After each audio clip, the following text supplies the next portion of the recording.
Bismillah,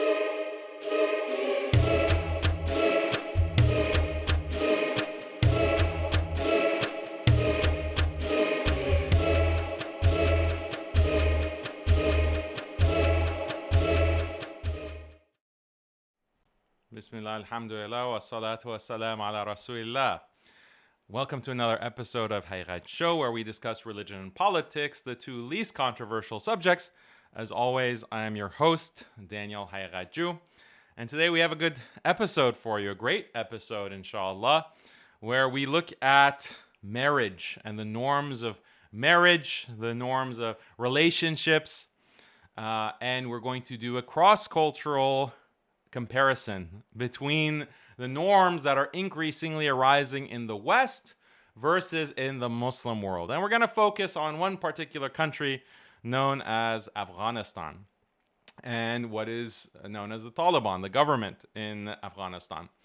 So there's been a lot of media coverage on Afghanistan and the Taliban over the past few years, specifically on their treatment of women.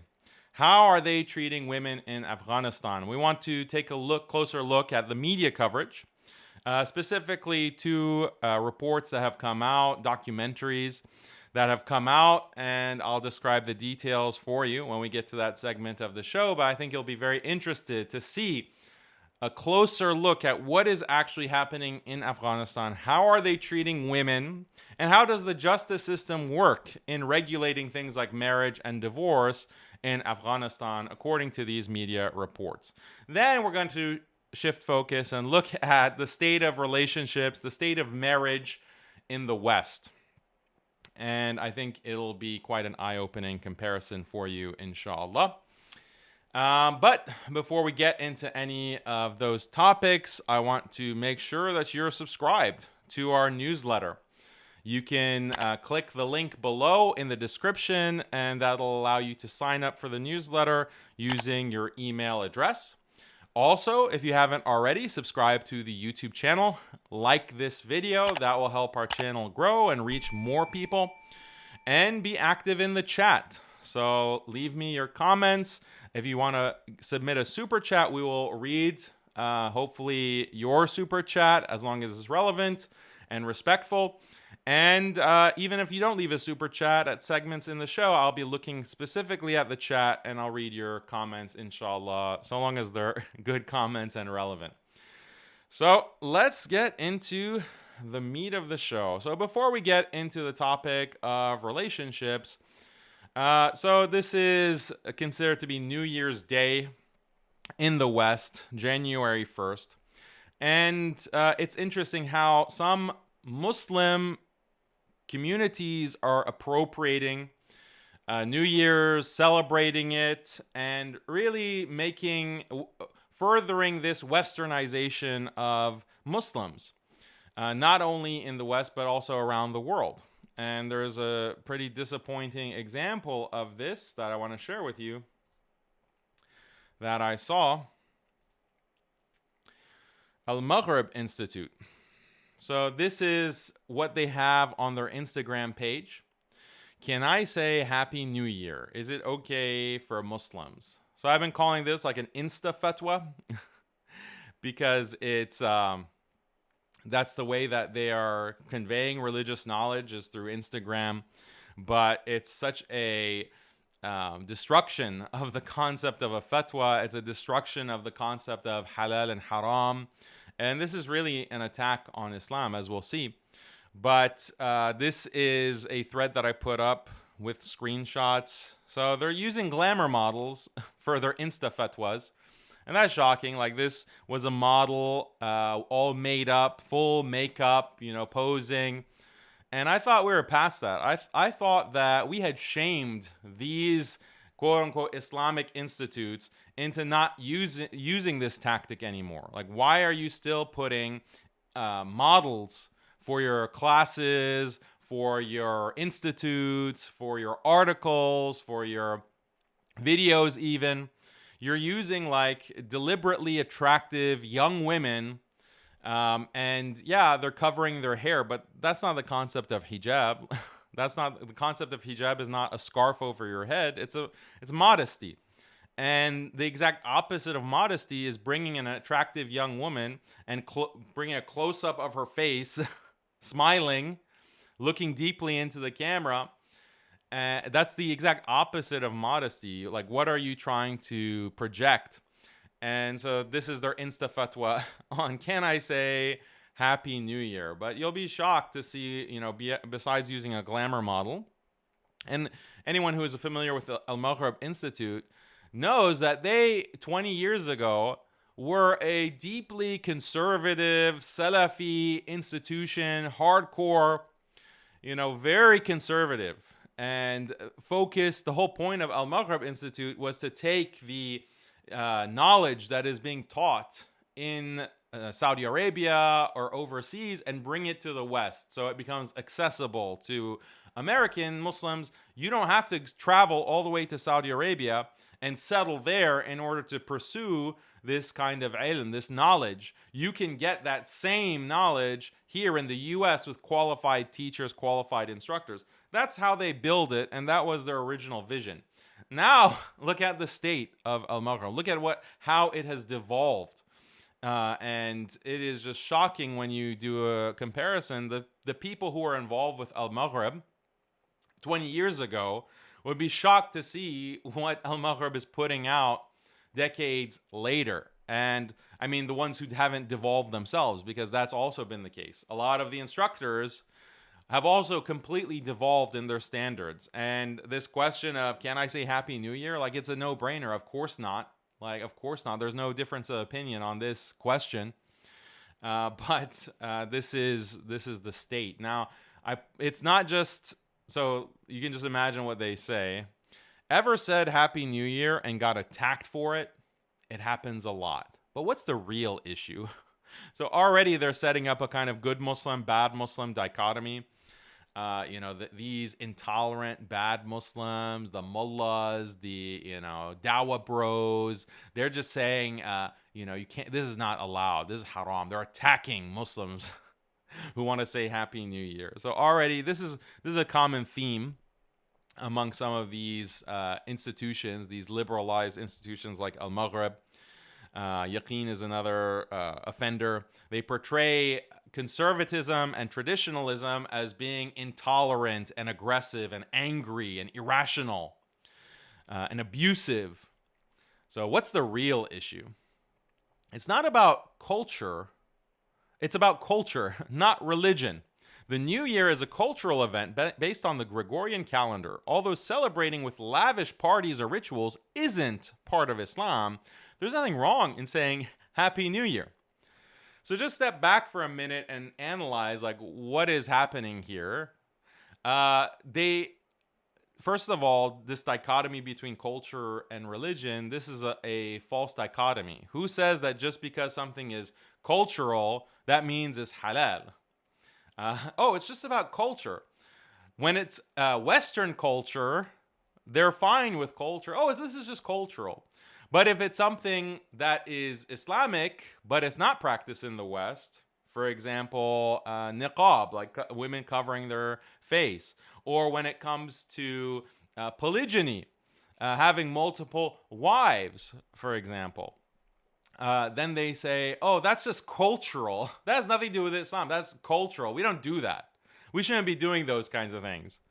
So depending on which culture it is, it's either A-okay if it's Western. If it's Muslim culture, when it's really not, it's actually part of Islam. It's part of the Sharia. No, that's just cultural Islam. That's not real Islam. So this is the kind of hypocrisy. In reality, we don't determine whether something is halal or haram on the basis of it being cultural. It depends. Like, certain aspects of certain cultures are permissible, certain aspects of certain cultures are not. And we have to take everything back to the Quran and the Sunnah and the Sharia of Allah as elaborated by the faithful scholars of Islam, the ulama. But they're giving the impression in this insta-fatwa that, it's cultural, it's fine. New Year's is cultural.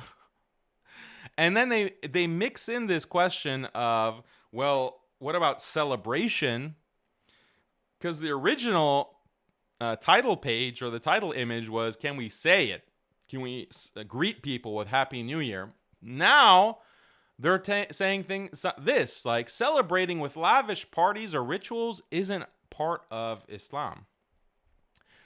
Okay, that's confusing. Like, are lavish parties not a part of Islam? Like, is that your fatwa? Like, it's haram to have a lavish party? Whoever said that? Like, you can have a lavish gathering as long as it abides by Islamic guidelines. You can have a very lavish party if you want, with your friends, with your bros, get together. Or women get together and they have a very lavish, they cater and they, really treat themselves, have a really grand old time. What's wrong with that? That's not haram. So why are you saying that that's not part of Islam? If it's rituals, well, rituals for Happy New Year, what didn't you just say that they're cultural? Like it's a cultural thing? So what's wrong with cultural rituals? Saying Happy New Year, that's a ritual. Like greeting with a certain specific greeting, that's a kind of ritual. You said that's cultural. It's fine. There's no problem. Right? There's nothing wrong in saying Happy New Year. So this is completely confused already. The problem isn't in the words. It's how much time, money, and energy people spend celebrating something that doesn't benefit anyone. So that's the problem with New Year's? Like spending time and money and energy celebrating? Again, celebrating is not against Islam. Celebrating is not haram. You can celebrate many different things, like getting married. You can celebrate, your children doing well, memorizing Quran. A lot of families, they have celebrations when their children memorize Quran, or even read, like when they complete reading through the Quran for the first time. Children, especially in South Asian culture, they have like a celebration. They have a get together. They invite family. They have delicious food. Or what about when a child is born, the Haqiqat, and you bring, delicious food to share, and you can be lavish with that.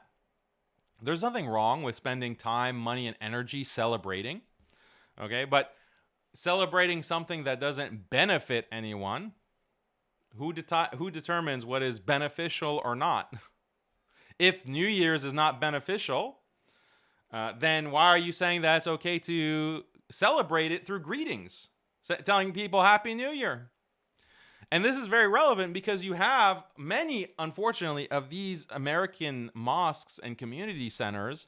They do have New Year's programs where they are gathering and celebrating. They're having food, they're having, events, programming. They sometimes even have fundraisers for New Year's. And institutions like Al-Maghrib or their instructors have been involved in those kinds of gatherings and programs. So what is the logic here? They don't give any logic. There's no citations from any kind of authoritative source, any kind of Quran or Sunnah, nothing. While the world celebrates, many are struggling to eat, surviving wars, hoping for better health and education. So again, like, what is the meaning of this? This is a kind of deception. This is a type of distortion. They're saying that, okay, you can say Happy New Year's, but we draw the line at celebrating it. We draw the line of actually having a party. But notice how they're not coming out and saying it's haram. This is impermissible. You cannot have this kind of party. They're saying that basically this violates a kind of social consciousness. This violates a type of care for the needy. There are people who are struggling. There are people who are starving. How can you have this kind of celebration? So again, this is confusing because other types of celebrations are perfectly fine. Other types of celebrations, even if someone else around the world is starving, that doesn't mean you have to starve. That doesn't mean that you can't celebrate your wedding. You can't celebrate the birth of your child. You can't celebrate a graduation. You can't celebrate just getting together and enjoying brotherhood. You can't celebrate those things. And just because there are wars that are happening and people who are starving, that doesn't mean it becomes haram. So the logic here is completely messed up, and they're reorienting Muslims from a concern about what is halal and haram according to the Sharia of Allah, to what is right or wrong based on a social justice consciousness. So this is a very deep subversion. The reality of New Year's celebrations is that millions are spent on fireworks in minutes. In some countries, over 10 million is burned into the sky. Just think about the bigger picture. That money could feed starving families, provide shelter for those in war zones, fund schools and hospitals. So this is the reasoning. Again, it's not based on any kind of Islamic logic. This is just a social justice type of logic, and it's not consistent. There are millions and millions of dollars spent on any number of different things. How many millions of dollars is an institution like Al-Maghrib spending on creating these kinds of insta-fatwas and putting out their ads on Facebook and social media? How much money are they spending on that? Maybe they should spend it on the starving people around the world, the starving Muslims. Why aren't they providing more shelter for people in war zones? Like, if that's the type of logic that determines if something is halal or haram, then be consistent with that. Saying Happy New Year is fine. It's permissible. This is the new lingo for fatawa. It's fine. It's fine. Just don't worry about it. But as Muslims, we must put our energy into something that uplifts the ummah. So ask yourself, what did you do last year, and what will you do in 2025 to make it meaningful for yourself and others? So this is, they can't say halal or haram. It's fine. You don't want to make it too preachy. You don't want to make it too much of a religious vibe. We want a nice, chill vibe. But I guess it would be too far. Like people, curmudgeons and intolerant mullahs or bigots like Daniel would have a problem if you said that, oh, celebrating New Year's is fine too. Celebrating New Year's is just fine as well. That'd be too, they'd complain too much. So let's just say that, no, don't celebrate. They don't say it's haram. Don't celebrate because think of the children. Think of the starving children. Think of the war zones. This is a mockery. They're making a mockery of Islam. They're making a mockery of the Sharia. So, everything has to be reoriented to social justice. Let's inspire each other to focus on impact. Share this with friends to spread the reminder. Like, what reminder? Like, this is supposed to be Islamic reminder. Like, you're supposed to remind people of obeying Allah, remind people of taqwa, remind people to remember Allah in everything that they do. This is the opposite of that. This is reminding people to be like a social activist, like a social justice activist, or to advocate for social causes. So I'm not saying it's bad. Like, we have to advocate for any kind of social cause, the Palestinian cause in particular. We should advocate for that. We should try to have an impact. But why are you trying to conflate everything? Why are you trying to mix everything up and make it seem like the real concern about what is like Islamic morality and Islamic right and wrong is tied to social justice?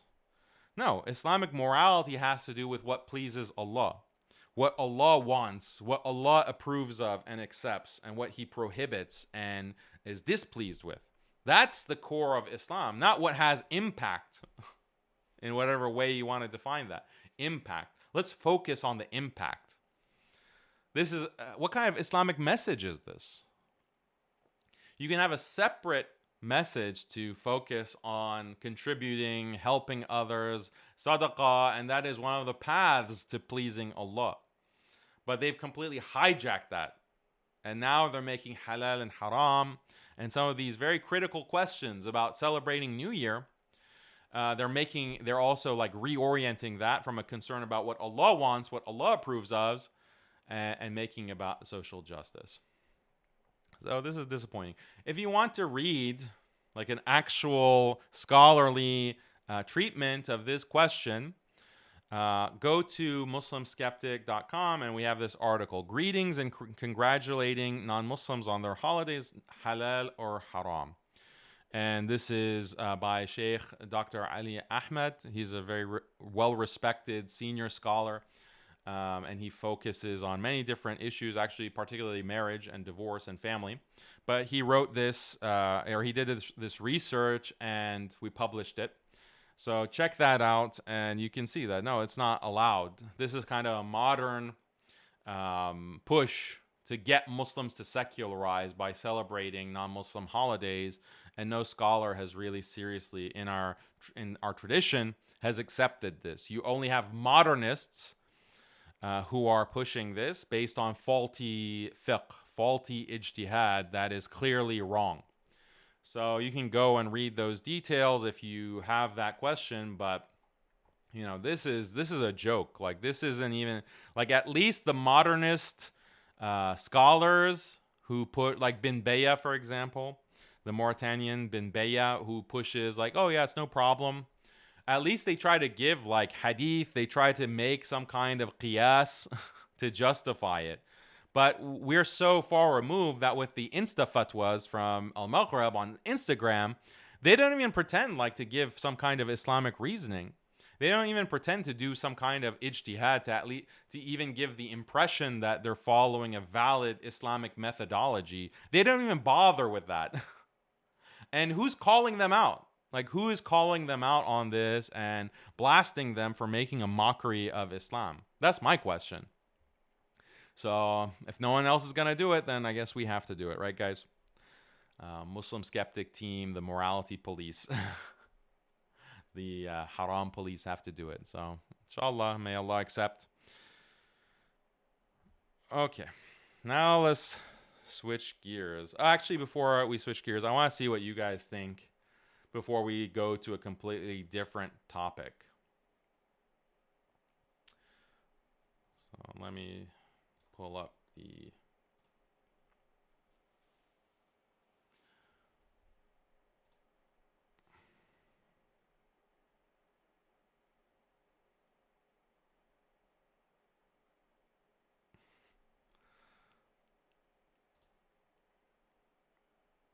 Okay. Safe, thank you, brother, says they ally with each other to work against us. We've to do the same. We should not just effortlessly wait for Mahdi, Imam Mahdi. We need to earn him. Got to be smart. Yes, absolutely agree, brother. Thanks for your super chat. Palestina Viva says, the way you imitate the deviant post is hilarious. May Allah reward all Muslims making an effort for this ummah. Ameen. Thank you, brother or sister, for that comment. We have Dr. Sebastian says, New Year's is a pagan holiday. Yes, it has origins in paganism.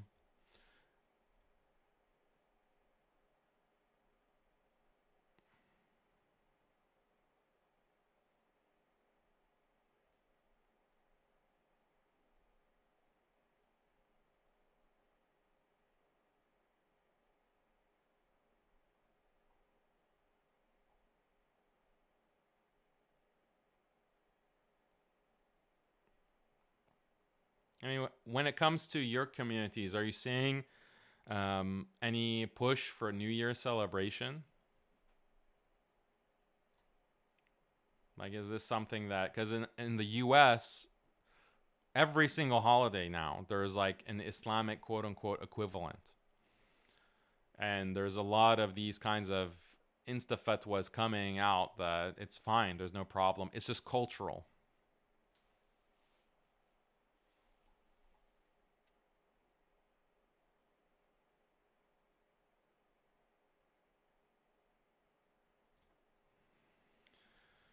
May Allah reward you for what you do and what you go through. Do I have your permission to copy from your website to mine with mentioning the source? Yes, brother.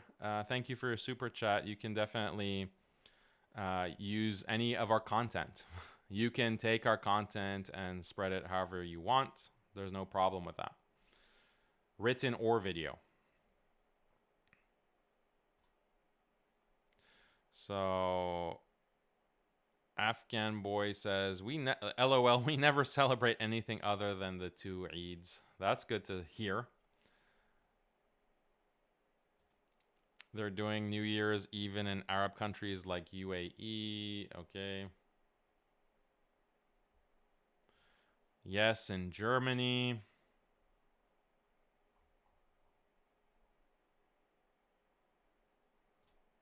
This generation is doomed. No, I mean, we can be positive. I think there's more of a reaction increasingly. So we have to be hopeful and try to do our best. This generation can be better. We must strive to be better. Absolutely.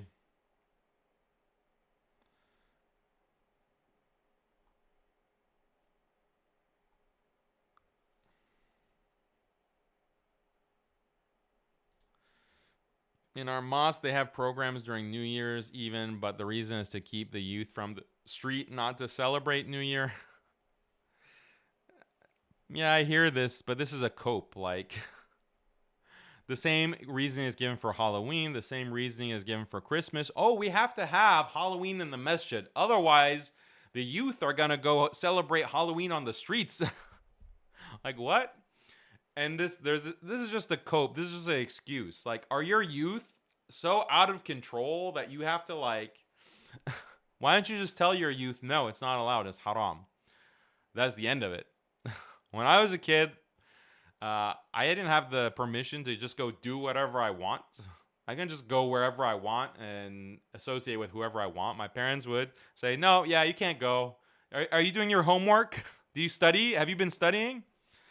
What's this? A minus? A minus is an F. A minus is basically like you made an F. Go back into your room and study. That was my childhood. We weren't thinking about like, oh, I better go to the Halloween party and I need a masjid program, Halloween masjid program. Otherwise, I'm going to go to the non-Muslim Halloween party. No, we have to have a Muslim version of everything. But now, apparently, the situation is so bad with the youth. Oh, we can't control these kids. If we don't have Christmas in the masjid, if we don't bring Santa, if we don't have New Year's and fireworks in the masjid in our community center, then they're going to go. And they're going to have we want Muslim Christmas, not non-Muslim Christmas. It's very simple, Yar. Just say, go study.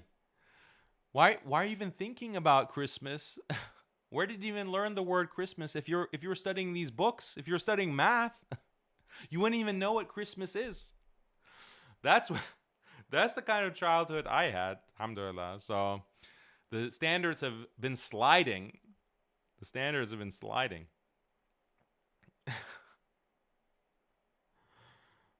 So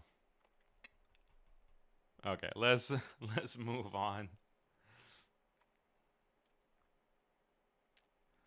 Let us move on to the next topic.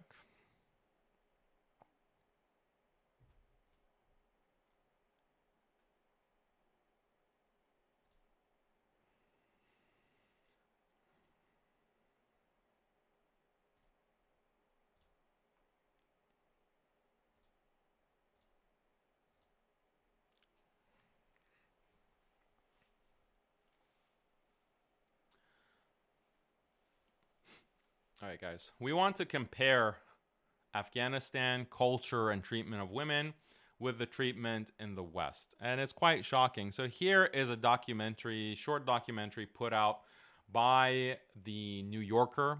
The New Yorker is a famous publication in the United States, tends to be liberal, and they profiled the Taliban. This came out a year ago. You can see this video on their YouTube channel, and it says, "A look inside a Taliban courtroom, swift justice."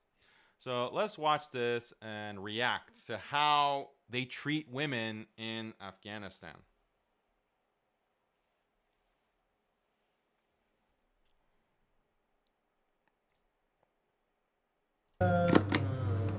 د شریعت د باندې حق چې دی لکه غربیان چې وایي چې دا حقوق دې ورکړل سي هغه زموږ په شریعت کې نشته.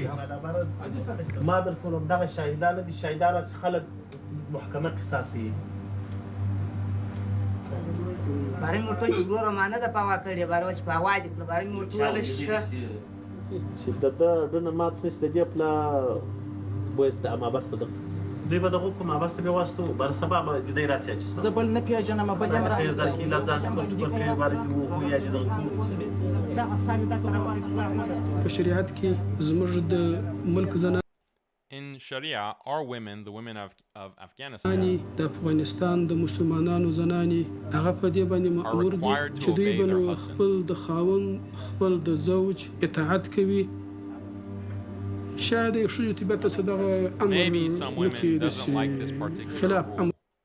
Maybe some women don't like this particular rule of obeying the husband, and they say, I'm imprisoned in my own home. طبیعت باندې به نه یې جوړ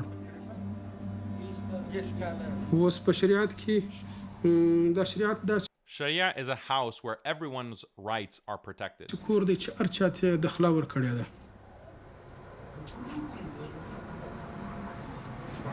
څنګه خبر ولري طالب ته نه کې راسته نور سلیمېږي دا شاپیه د دې شاپیه د کې خور دی خاطر نږدې Okay, so there's a father, and he has his daughter, Shafia, and they're in the courtroom, and then there's the judge, the qadi there. And this is also in one of the villages in Afghanistan, by the way. I'm asking for the woman to come to our house. So this is the person speaking is the guy in blue here in the front, and he is the brother-in-law.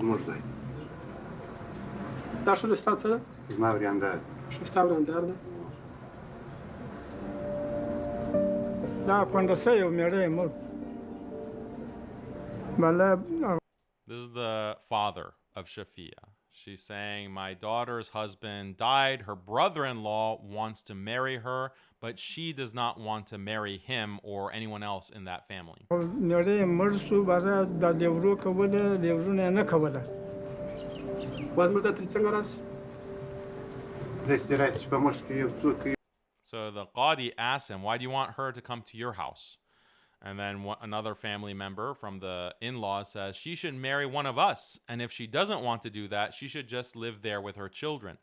Meaning she should just stay in the house of her dead husband, just stay there and not get remarried. یعنې ته واز ما سره نکاح وکړي دوی را څه غوښله په زوره Then the father says, they want to keep my daughter by force. خور ځوانه ښځه خو یې دا نکاح کوم دا د خدای تعالی This is the judge. This is the qadi. He says, you're a young woman, sister. نظام دی په دا بندګانو کې نکاح God has established that marriage is a good thing to do. خو ښه کار دی ښه بیبي شاپیه څه وایه So the qadi asks her, what do you want to do?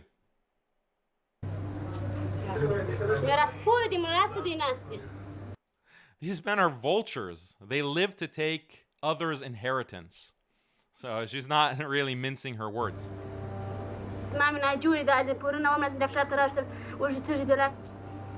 My children are sick. They're hungry and thirsty. I don't want to marry any of them.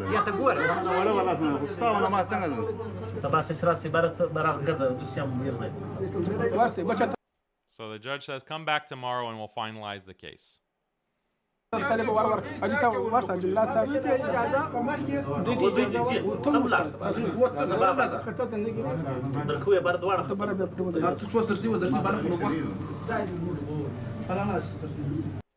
So what is the judge going to decide? That's the cliffhanger. We just want to, what is the judge going to decide in this case? Is he going to tell Shafia that, no, you have to marry your brother-in-law, or your in-laws have rights over you?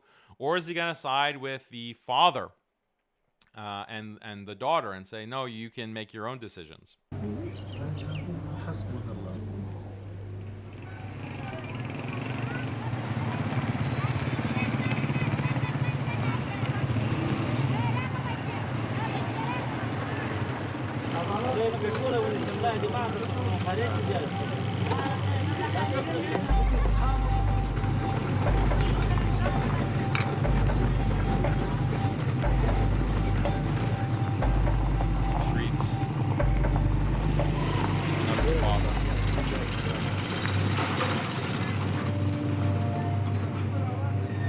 That's the brother-in-law. They're دغه waiting راځي for بیا judgment. مدته دا کړې دغه بیا د Our life was ruined when my brother died. لاس دا ټکور وي بیا چې دوی معنا دا دی پاسوي دغه تر اوسه ما غم هغه يرسوي نه دی روجان بیا د پڅ We haven't mourned properly when he died, and now her father is dragging us around. خاص وګړي زمي د بل لو پیښ نه راغله I've left my work, spending all my time in سره می the دا courts. وکوله پیش تر دغه امارات د مخه داسې و چې Before the Emirate, before the Taliban, a woman would marry into a د family. ښځو په دا کور کې به میاړه وکړي هغه به And مړ when شو her دا بل husband دی died, her brother-in-law would marry her. ډیوره به وکړه هغه به مړ شو بل به وکړه بس یو په بله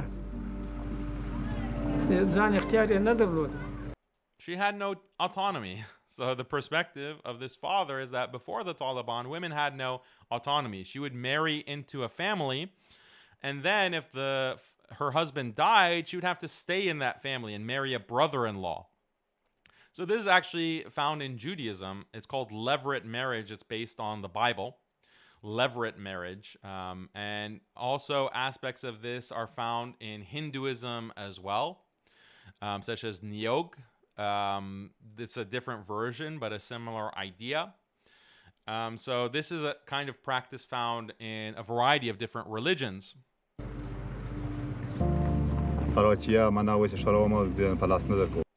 Her father said that he was not going to give her to me. This is the brother-in-law again. Meaning that she would live with me. So I said, okay, fine. She doesn't want to marry me. How about marrying her to my nephew or my brother?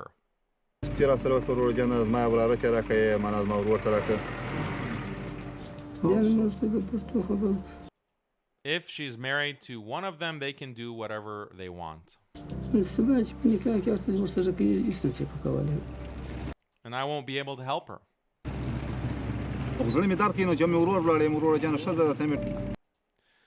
It pains my heart. This is the brother-in-law. First, I lost my brother. Then they took the woman from me.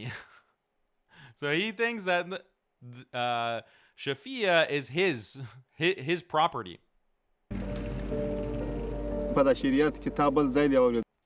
Have you ever heard anywhere that Sharia allows a woman to leave and refuse to marry in the same house? Have you ever heard of the Sharia ever allowing this?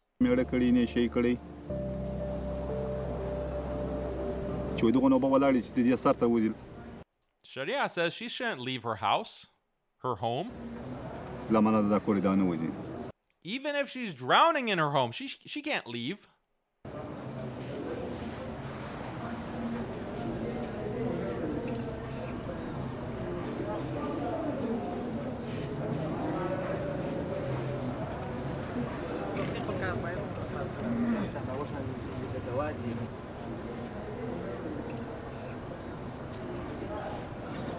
مطلب ستاسي مطلب دا دی چې دا ښځه دلته ستاسي کوي یاست. If you are here to tell us that this woman should stay in your په home, کورنۍ کې نکاح وکړي دا غیر شرعي نظر دی. it's against the Sharia. So the judge is clear, like what you're talking about has nothing to do with the Sharia, that she has to stay in your home. چې ستاسي ورور ولاړی. Look at the guy's face. He's like so perplexed. Like, what? What are you talking about? So this is Shafia. She's saying there was even blood money from my husband. They didn't even give me a single bill. They didn't give me any money. So they actually they stole my inheritance. He says, shut up. Stop it, don't talk. 62,000 rupees, and they took it and they gave nothing to my children. They just appropriated her money that she was owed from her husband. And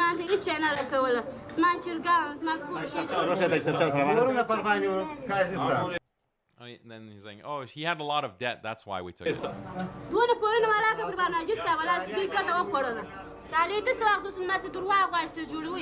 You're lying, you're making things up.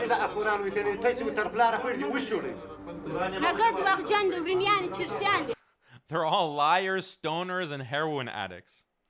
Yeah, so look, I thought Afghan women don't have a voice. I thought Afghan women under the Taliban don't have a voice. She's like in the courtroom shouting these guys down, calling them stoners and liars and vultures.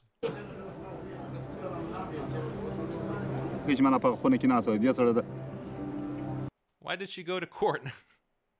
Yeah, maybe because you're like stealing from her and trying to forcefully marry her. Maybe that's why.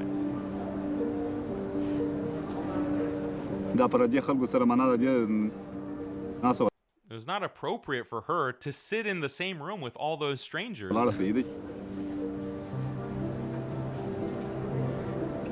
So the judgment came, and he's not happy with it. So he's making these kinds of oh, she's sitting with other men. How dare she? She shouldn't be allowed to speak. We should just be able to decide her case.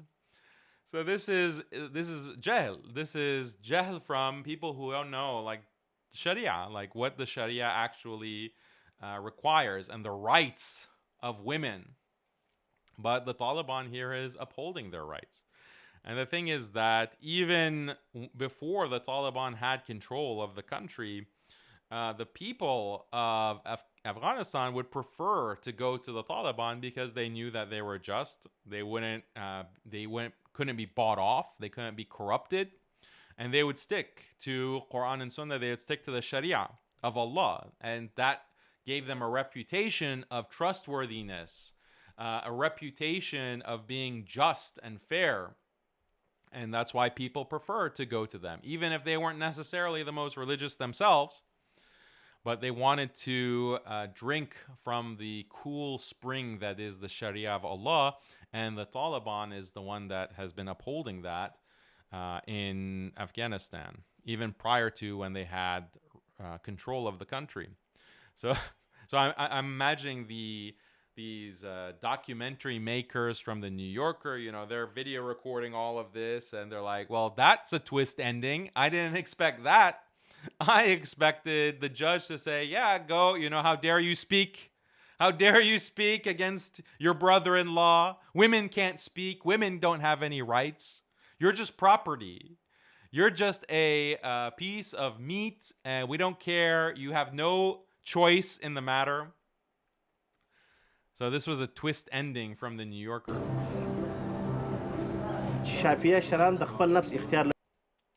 So this is the judge again.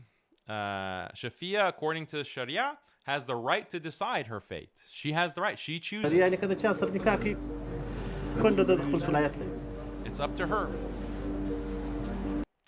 And the brother-in-law is shaking his head like in disbelief. It's like, this is a joke. He probably thinks these Taliban are so liberal. These Taliban are just feminists.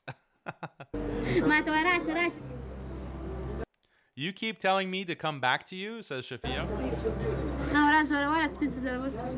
You're oppressors. You're oppressing me.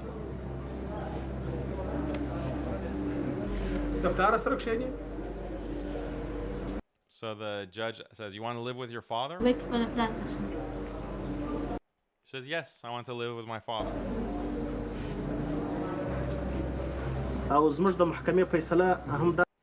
The court orders you not to bother this woman at all.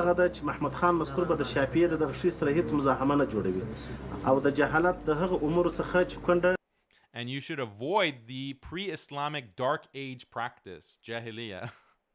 This idea of that, the widow has to marry the brother-in-law or has to stay in the house. Islam has abolished this. A widow has the right to choose. She can choose who she wants to marry or not marry, where she wants to go. She has the right to choose. Treating a woman as inheritance. This is jahiliyyah. This is pre-Islamic ignorance that has been abolished.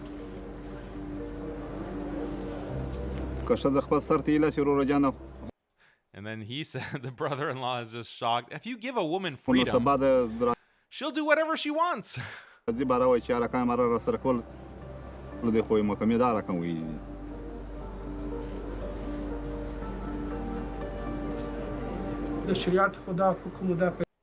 And look at this profound statement. The court and the Sharia say, چې ته حق نه لري چې دغه ښځه you do not have the right to say this woman should marry you or come back and live in د your رواج house. ازما کور ته راسي یا د زما سره نکاح وکړي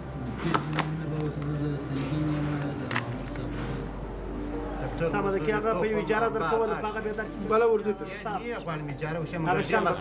د اسلام کې په دغه شریعت کې There are things in Islam and دا خو Sharia داسې امور هم راځي چې د یو چا طبیعت ته څه مخالف that some people disagree with. شي نو شاید داسې به وي It's possible that Westerners condemn چې غربیان د طالبانو چلند د ښځو د زنانو سره غندي the Westerners condemn the Taliban's treatment of women, نو هغه کې دوی غندي کې بل غندي نو د دوی د غندلو ته نو بیا موږ اعتبار نه ورکوو we don't care about their or anyone else's condemnation. We don't fear or we don't care about the blame of the blamers, as the Quran says.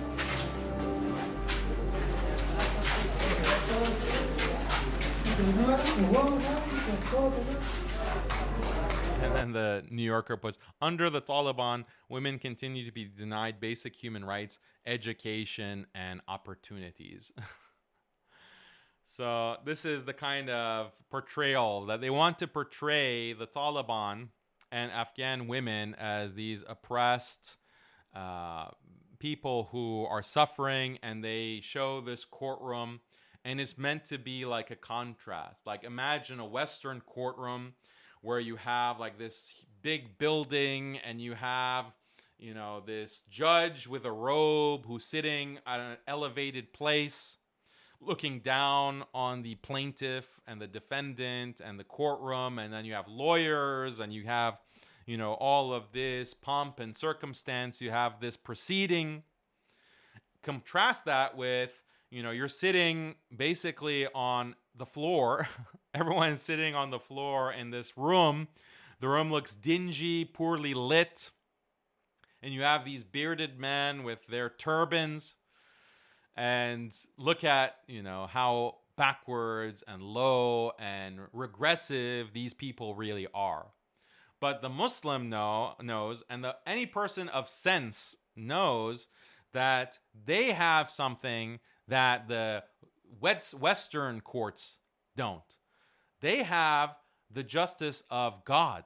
They have the law of God. They have the Sharia. They have God's law that they're implementing. And that is the perfect law. That is the most just law. Whereas in your fancy Western courts, it's just man-made law. It's just man-made ideas that can change. Maybe in a year or two, the law changes, a new set of legislators come, are elected into Congress, and they decide something completely different. They modify, they amend, or they completely abolish and bring something new.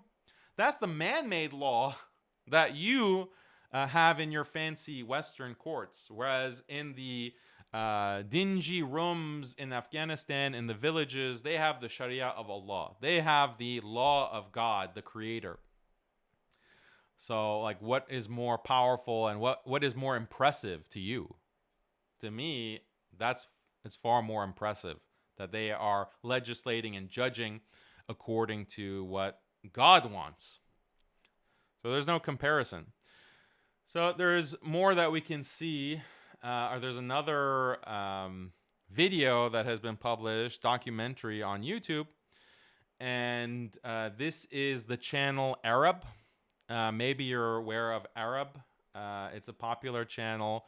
And he has almost 2 million subscribers. And he put out this video inside the operations of the Taliban. And it's 2 parts. Check it out on his channel. And maybe you're familiar with him. He does these kinds of travel logs where he goes and investigates the underground drug trade within South Africa. Or he goes to Haiti. And I think he was even kidnapped in Haiti by these different crime lords. So he does that kind of reporting on his YouTube channel. Go check it out. He recently, 2 weeks ago, released these episodes on the Taliban. in Afghanistan. So let's watch some clips of this, more on how the Taliban is treating women. Markets, right? We literally are still in the market, basically. Yeah. Oh, really? This is the residency I put on the paper? Yeah. So we basically, we got good operational security. Make sure the women are. Oh, yeah. There's sister-in-law, there's aunties. We got good operational security. What? She loves you? His niece, yeah. Oh, Wait, I thought women don't have rights. Hello, salam. Yeah, I thought women don't have rights. I thought that they hate women over there. They hate, especially their daughters. They hate their daughters because they don't let them get educated and they have no opportunities. I thought they hate their daughters. I don't even know who I am. Does she think I'm her uncle? Salam. Wow. Wow. Cameras are, mashallah, they talk so slick and they're very smart, bro, but you think Okay. like 10 years old, bro, the way they talk, man. If not more. Wow, does she even know who I am? She doesn't. Who does she think I am? She's like, why is my uncle speaking a different language? Ah, very good point. You can go in. Oh, you want me to walk you in? I got you. Wow, this is another level of family respect. Yeah, that's lovely. They don't even know you. She doesn't even know who I am. She's my niece. Wow. She's my niece. That's also my Does niece. she- That's Malika. That's Malika, Queen. That's Kausar. Wow. Hi, Kausar. Hi, Malika. Salam. Assalamu alaikum. Salam alaikum. Salam alaikum. Wait, I thought women can't speak. Women can't speak. Because you can see baby. This is crazy. I've never seen that. I've never seen that level of family value, I would say. I am being forced to eat right now by the Taliban. That's Yeah, black boss, it's a black bag over You're there, right. bro. That's the Look at the rifle on the wall. Or base. You look behind me, there's a gun on the wall. Okay.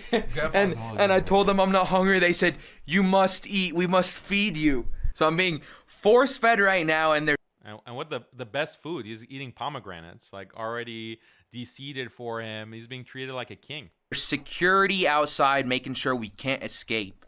Yeah, and you're gonna have a. Yeah, it's not that we are being fully hospitably taken care of and there's someone driving us around and making sure that nobody stops us from filming, takes care of us if anyone gives us an issue. No, that's not what's happening at all. That no way. No. With the talent? No. Well, I was taught different. No, you were just getting started.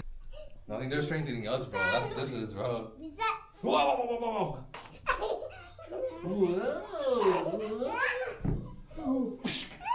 Oh. So strong. I was like, you can literally. There you go, beating their women. So yeah, I told you. That's all. Taliban are savages, misogynistic savages. What did I just watch? Did I just watch? Abuse? Did I just watch an Afghani man beat a woman?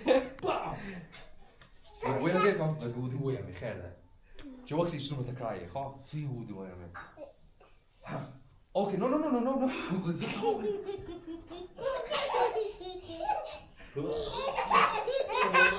There was a guy on the bike in front of my. Okay, so that's just a short clip.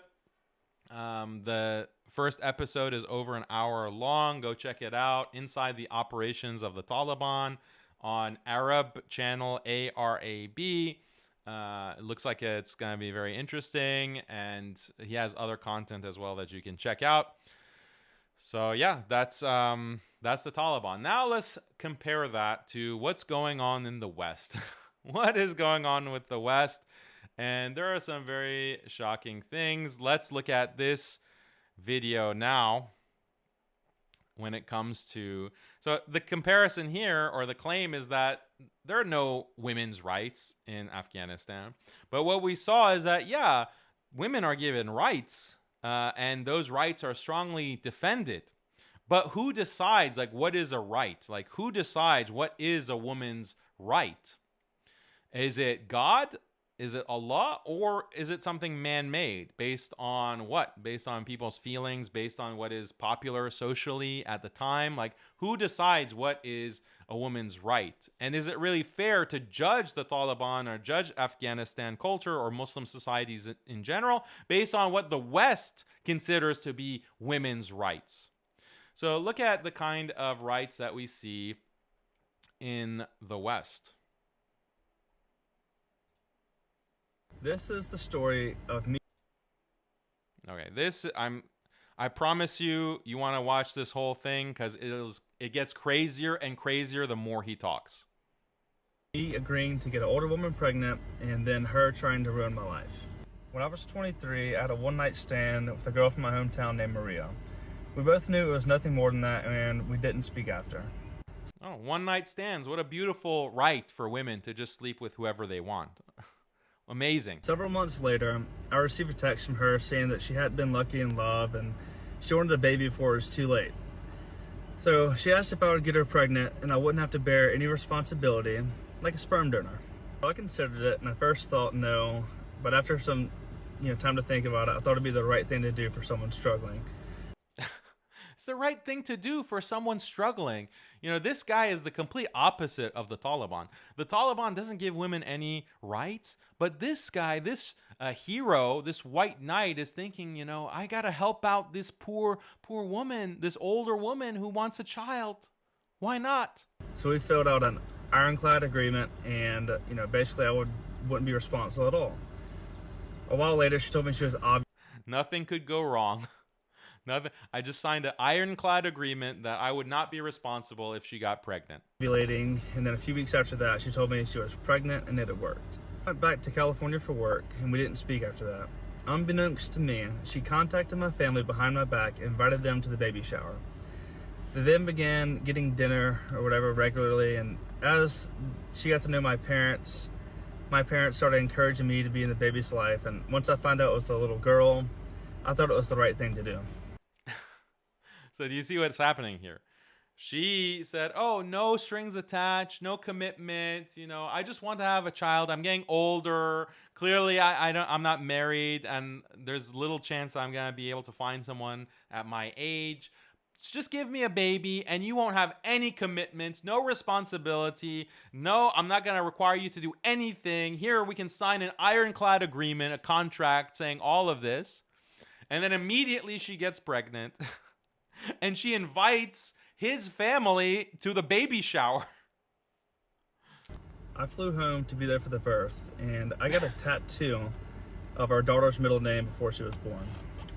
Oh, what a creative middle name. After our daughter was born, Maria wanted us to be together and be a family. And when I said I didn't want to do that, she wouldn't let me see my daughter.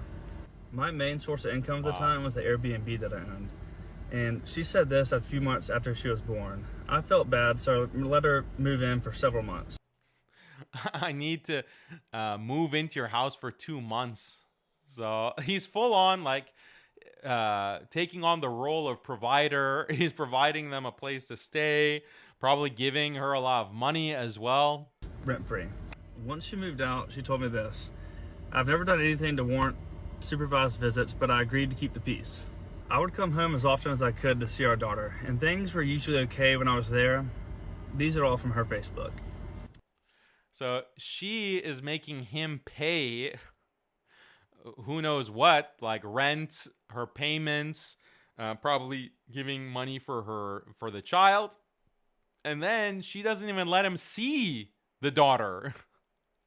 One Halloween, I didn't want to wear matching costumes with Maria, so she wouldn't let me see my daughter for a while. And when our daughter was being baptized, I drove a 14-hour round trip from Nashville to attend. And because I didn't want to see Maria the night before, she didn't allow me to come to the baptism at all. He's not even married.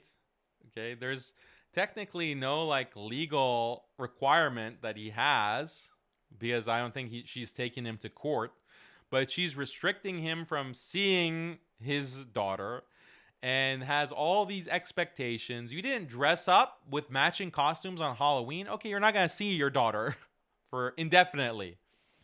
You didn't hang out with me at night. Therefore, you're not going to see your daughter. Look at this kind of oppression. Like, this makes me think that, that brother-in-law in that other documentary about the Taliban, he was right. Give women freedom and they can do whatever. They can do whatever. This is what happens. Soon after this, she served me with child support, saying that our original contract wasn't valid because our daughter didn't have a social security number yet. And I didn't fight her on it. I didn't have the time. I was living away. I ended up paying her $10,000 up front and $750 a month. Wow. So she sues him for child support, and this is kind of like this is why you can't depend on any kind of contract that you sign with women, because our daughter didn't have a social security number, so the contract that I signed is invalid. The contract that I signed saying that you have no obligation, that's invalid because she didn't have a social security number at the time. Like, that's the law. That was argued in court, and the court ordered him to pay $10,000 and $750 per month until she's 18 years old, basically.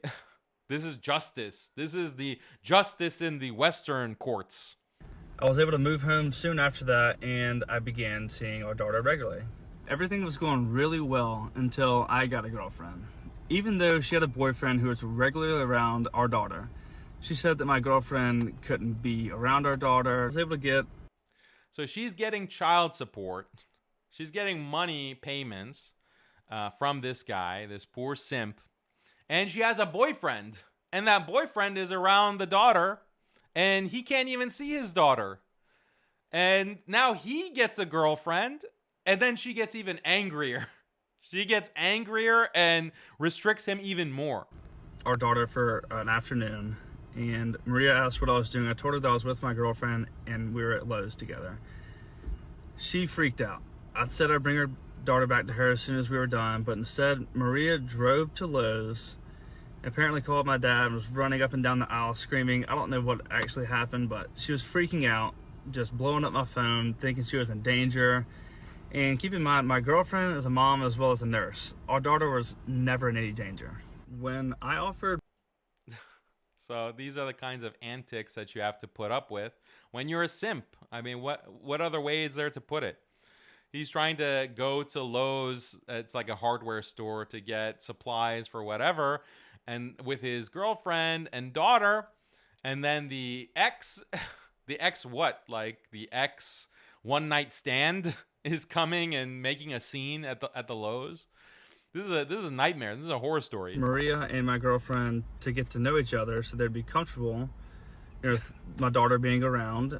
She immediately said no and called my girlfriend a word that rhymes with chore and a word that rhymes with chore. Refused to get to know her. She refused to get to know my girlfriend. Like, this poor guy is so naive. He's like innocent and naive. Oh, why can't my girlfriend get to know my ex? Oh, they can be friends and we can live happily ever after. My sweet summer child. This poor guy. Maria then made a public post saying that I was a deadbeat dad and that I hadn't seen our daughter in weeks.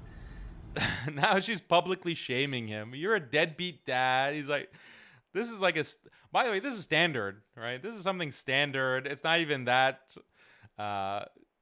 exotic of a case or far-fetched of a case. Like, this kind of stuff happens every day, and maybe if you're living in the West especially, but maybe even in the East, you have family members who have gone through this, like an analogous case. Like, this is what happens when you simp, when you're a white knight. Here I am with our daughter just a few days prior to this post. I also left my best friend's bachelor party a day early so I could be home for Father's Day, and she still wouldn't allow me to see her. She even said this to my grandmother. She had her friends comment mean things on my girlfriend's social media multiple times, even though my girlfriend has never been anything but nice to Maria. Because Maria tends to do this, I want to make sure that she doesn't twist the story and make it seem like I abandoned our daughter. So Maria is posting on social media, and you have all of her simp friends blasting this guy. You're a deadbeat. You're disgusting. Like, why can't you take care of your daughter, you deadbeat? just taking the side of the woman. Why? Because women's tears are the most powerful force for simps. I recently found out that our daughter isn't Now, buckle up for this. mine. I don't know who the dad is. Doesn't twist the story and make it seem like I abandoned our daughter. I recently found out that our daughter isn't mine. I don't know who the dad is, but I've had 2 paternity tests done, and they both say this. He's not even the dad. He's not even that. He's going through all of this. $10,000 gone. $750 a month gone. All of this abuse that he suffered, all of this emotional trauma that he suffered, all that for what? It's not even his child. I believed Maria when she told me that I was the only possible father. You believed her? Why? Why did you believe her? Is it because you're that naive? You're that stupid? The situation was weird, but I was always happy to be a dad. I knew that Maria already... You were never a dad. I hate to break it to you. You were never a real dad. Knew she was pregnant. She had to have. When she asked me to get her pregnant. I didn't think that was something that someone would lie about to another human being. I could not even imagine or conceive of the possibility of a woman lying. Women lie? Never. It's impossible. Women are physically incapable of lying. Did you guys know that? That's really important. That's the first lesson that you learn in Simp University. In Simp University, that's lesson number 1. Women never lie. They're innocent angels who only tell the truth. They can only speak the truth. That's the first thing you gotta know about women. Not only to me, but my entire family as well. Everybody's distraught about this. Maria, I allowed you to paint me as the villain and you as the victim for years to keep peace, but I hope you know that the only victim here is your child. Okay. So, yeah, it's a sad story, but it's a very common story. And it's a common story because of the legal system. The legal system allows all of this to happen. Man-made laws allow this to happen. When you give these so-called rights to women or so-called rights to men, for example, the right of a man to just sleep with anyone without a marriage contract, this is a right that apparently men are supposed to have in a free society, in a free, just society. Men should be able to sleep with whoever they want. Look at the result. Look at what happens. This kind of horror story, this nightmare. And it could have been much, much worse. Things could have been much, much worse. She could have really drained him in terms like $750 is not even that high of a child support payment. She could have demanded much, much more. She could have also accused him of assaulting her. She could have accused him of sexually assaulting her, of stalking her, like all kinds of different charges could have been pressed against him. And this is the U.S. The U.S. is not even that bad. If it was in the U.K., for example, the laws there are even worse. He actually got off relatively easy. But the point is that he's not getting that money back. He's not getting the money that he's paid back. He's not getting the time back. He's not getting all of those tears back. The crushing pain and suffering of not seeing your daughter, who you think is your daughter, and then you find out that it's not your daughter. Imagine the pain that you suffer. You've grown like such an strong emotional attachment to your child, what you think is your child. You're tattooing yourself. And every waking moment, your child is in the back of your head. And then you find out she's not even my child. That's got to be like one of the worst feelings that a person can experience in life. And that's a common thing. That's a common thing in the advanced, progressive West with freedom and democracy and equality. But how do you prevent these nightmares? How do you prevent these kinds of disasters? Well, you have to put in some restrictions. You have to put restrictions on people. You have to reduce their freedom and their ability to choose. Because if you give people the ability to choose, they make these disastrous decisions. And it's disastrous for him. It's disastrous for the daughter. It's disastrous for society. It's just problems all around. But when things are man-made and you have these man-made laws, then you can't prevent these disasters because men do not have the capacity to understand the wider ramifications and all of the different possibilities that can create these situations. That's why you need a lawgiver. You need the creator of human beings to tell you what is correct, what is an actual right that you have, what law should be in place. And Islam has the perfect system that restricts fornication, that restricts these kinds of relationships outside of marriage, so that you know that who is the father. You are guaranteeing paternity by requiring modesty, by separating the genders. You are requiring, or you are making a very modest society. When you have punishments, you criminally punish those who violate the sanctity of marriage because of hudud, because of the criminal punishments that exist within the Sharia, and on and on. This is the wisdom of the Sharia, and hopefully more and more Westerners will wake up and will accept Islam. And will not be fooled by the deception of this dunya. If you had eyes that could truly see, you would look at the documentary in Afghanistan and you'd see gold. You would look beyond what you see with your eyes and you'd see through that, and you'd see the gold, you'd see the diamonds, you'd see the paradise. But if you're just deluded and you've been and the reality has been veiled from you, you look at, the decadent West and you think that is a paradise. When in reality, it's the hellfire. It's fire burning, and people are burning in it every single day all around you. Do you see? Can you see now? So that is the greatest simp. I mean, I feel sorry for him. Like, he didn't deserve to be treated like that. He didn't deserve that.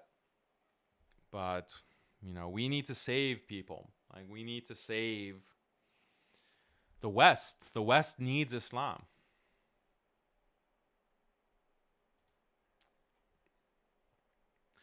So, continuing on this theme of the decadence of the West, have you seen the heat that I've gotten for this?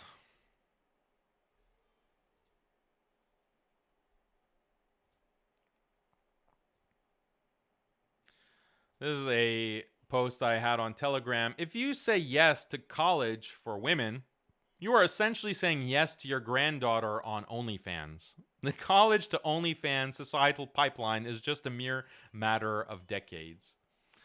I posted this and people went crazy. Some people, even some of these murtadeen ex-Muslims were covering it on their shows. Like, look at Daniel. He's so unhinged. Daniel thinks that giving women's rights leads to OnlyFans. But these are ignorant people that don't really understand reality. And once again, I'm completely vindicated when news came out that this YouTuber, PhD dropout to OnlyFans model. So a famous YouTuber has quit her PhD and become an OnlyFans content creator full-time. She used to make videos about neural networks, about software, the intuition behind the gradient descent algorithm, why convexity matters in machine learning. That's her PhD dropped. No, I actually want to get naked on camera. That's better. 100+ years of women's rights movements just to put themselves right back in the brothel. Right back into the oldest profession. Yeah, so this is the thing. This is exactly what I am telling people, that you want yes for college education for women. You want to empower women and push them to go into universities. And this YouTuber, by the way, she's coming from, I think, a Muslim background. She has a Muslim background name. So I don't want, perhaps she's South Asian. I don't know. But I see a lot of these simps from South Asia telling me, Daniel, you don't understand. Daniel, we have to educate our women. Where are we going to have doctors? We need female doctors. Okay, well, you're rolling the dice because maybe your daughter, when you put her in medical school, she'll come out of it as a doctor, or maybe she'll decide it's a better use of her time to do OnlyFans. That's the risk that you're running. You want to roll the dice on that? Go ahead. Go ahead. I'm here just to warn you. I'm here just to talk to you about the societal dynamics and to explain to you where this path that you foolishly are following because you just want to imitate the West because of your inferiority complex and your doubt in Islam, where that is eventually going to lead. I'm here just to warn you. And if you don't want to take the advice, it's on you. I'm not going to be asked about what you decided for your daughter to send her to education, to go into a career or not. I'm not going to be asked about that. You're going to be asked about that. You're going to have to live with those consequences. Not me. Not me. So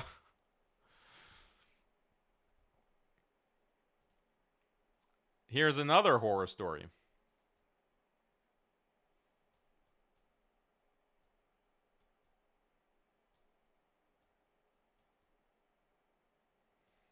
All right, before going to this horror story, let's actually check the super chats because I want to get your reaction so far.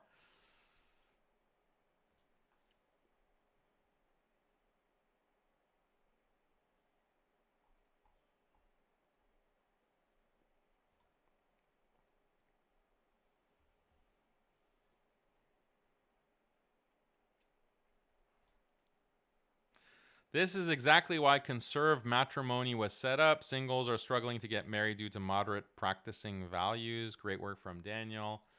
Conserved matrimony. GC4 Justice, thank you. Let's see.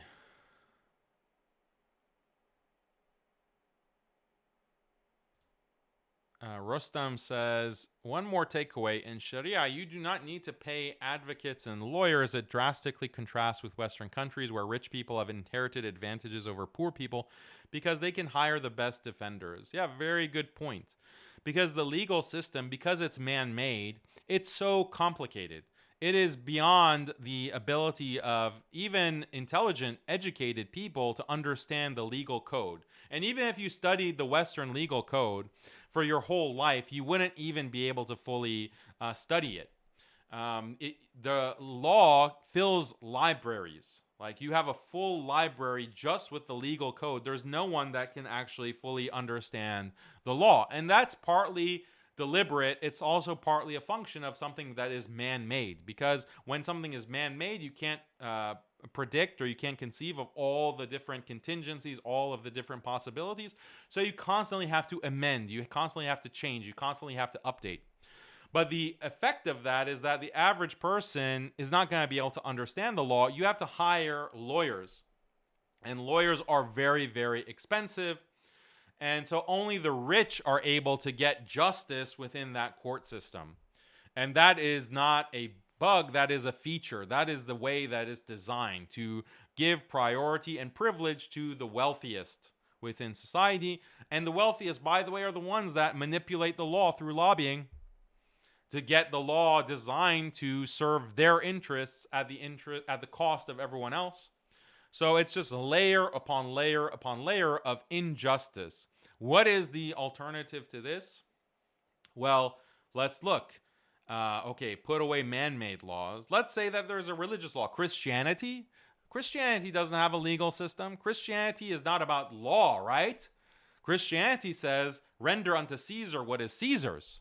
So Christianity, according to the dominant Protestant interpretation today, is that, well, leave it up to man-made laws.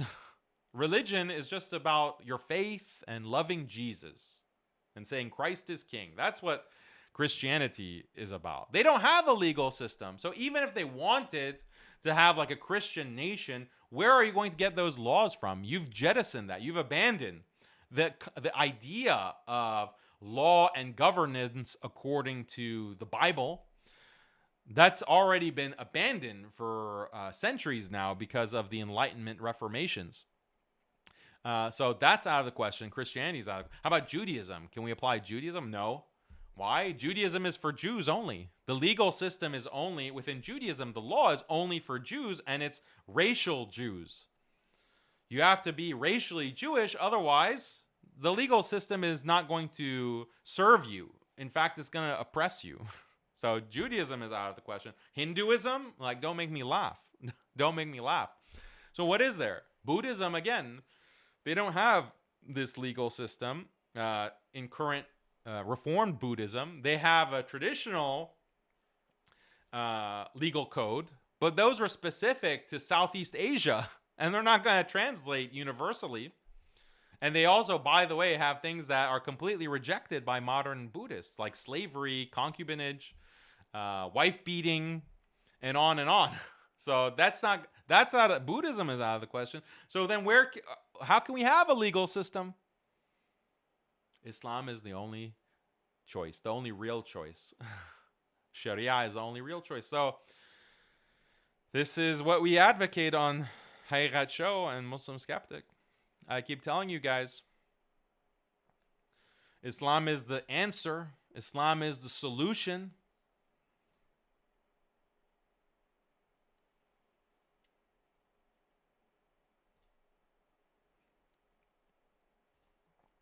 Anonymous says, Islam is superior. It stands the test of time until the end of time, no matter how much the kafir dislikes it. Exactly.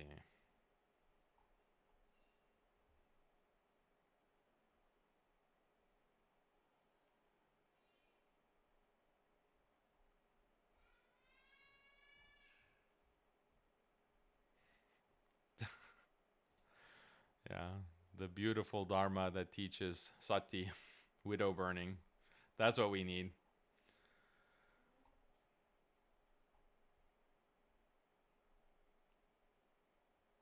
Okay.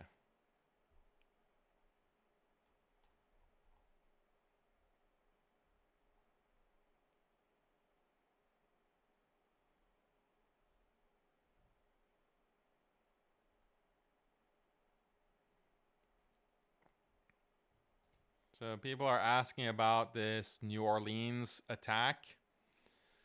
And there's not much information. Like, it's very disturbing that there's another attack there's a New Year's celebration, and then someone drove a truck and killed 10 people, I think. So this is horrifying. This is very disturbing that these terror attacks are happening. Obviously, it happened in Christmas with that Magdeburg attack in Germany. And it turned out to be this ex-Muslim that we covered in a previous episode. So now it happens again in New Orleans, and it happens to be someone affiliated with ISIS. So I don't know what the official reporting is on this, but rumors are going to spread. And, you know, in general, I find all of these things very suspicious. I find it very suspicious why these attacks are happening. And it's like ISIS. I'm surprised that they're not going to tie it to Iran. Maybe it was Iran that has launched this attack. And then they were saying that the attacker crossed the border in Texas, I think, or just 2 days ago. So this is a immigrant. This is someone coming and crossing the border and immediately doing a terror attack. A lot of question marks. So it's very sad that people die. But who is actually coordinating these attacks? Was it another ex-Muslim doing taqiyya? We don't know. Apparently, the ex-Muslims are doing taqiyya now, as we saw with the Magdeburg attack. So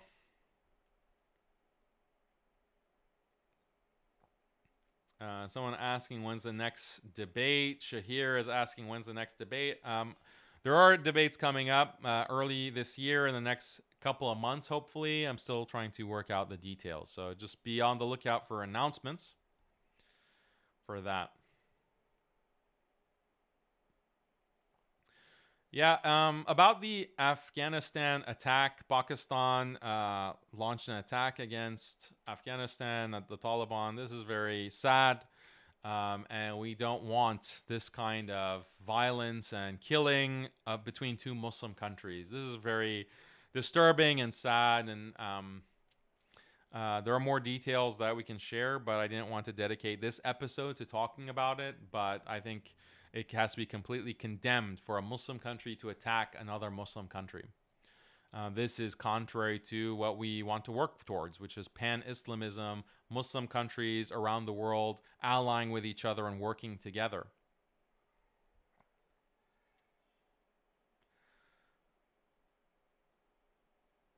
Okay.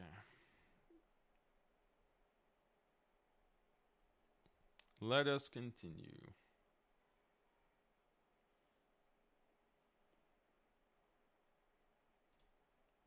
Okay, this is another horror story.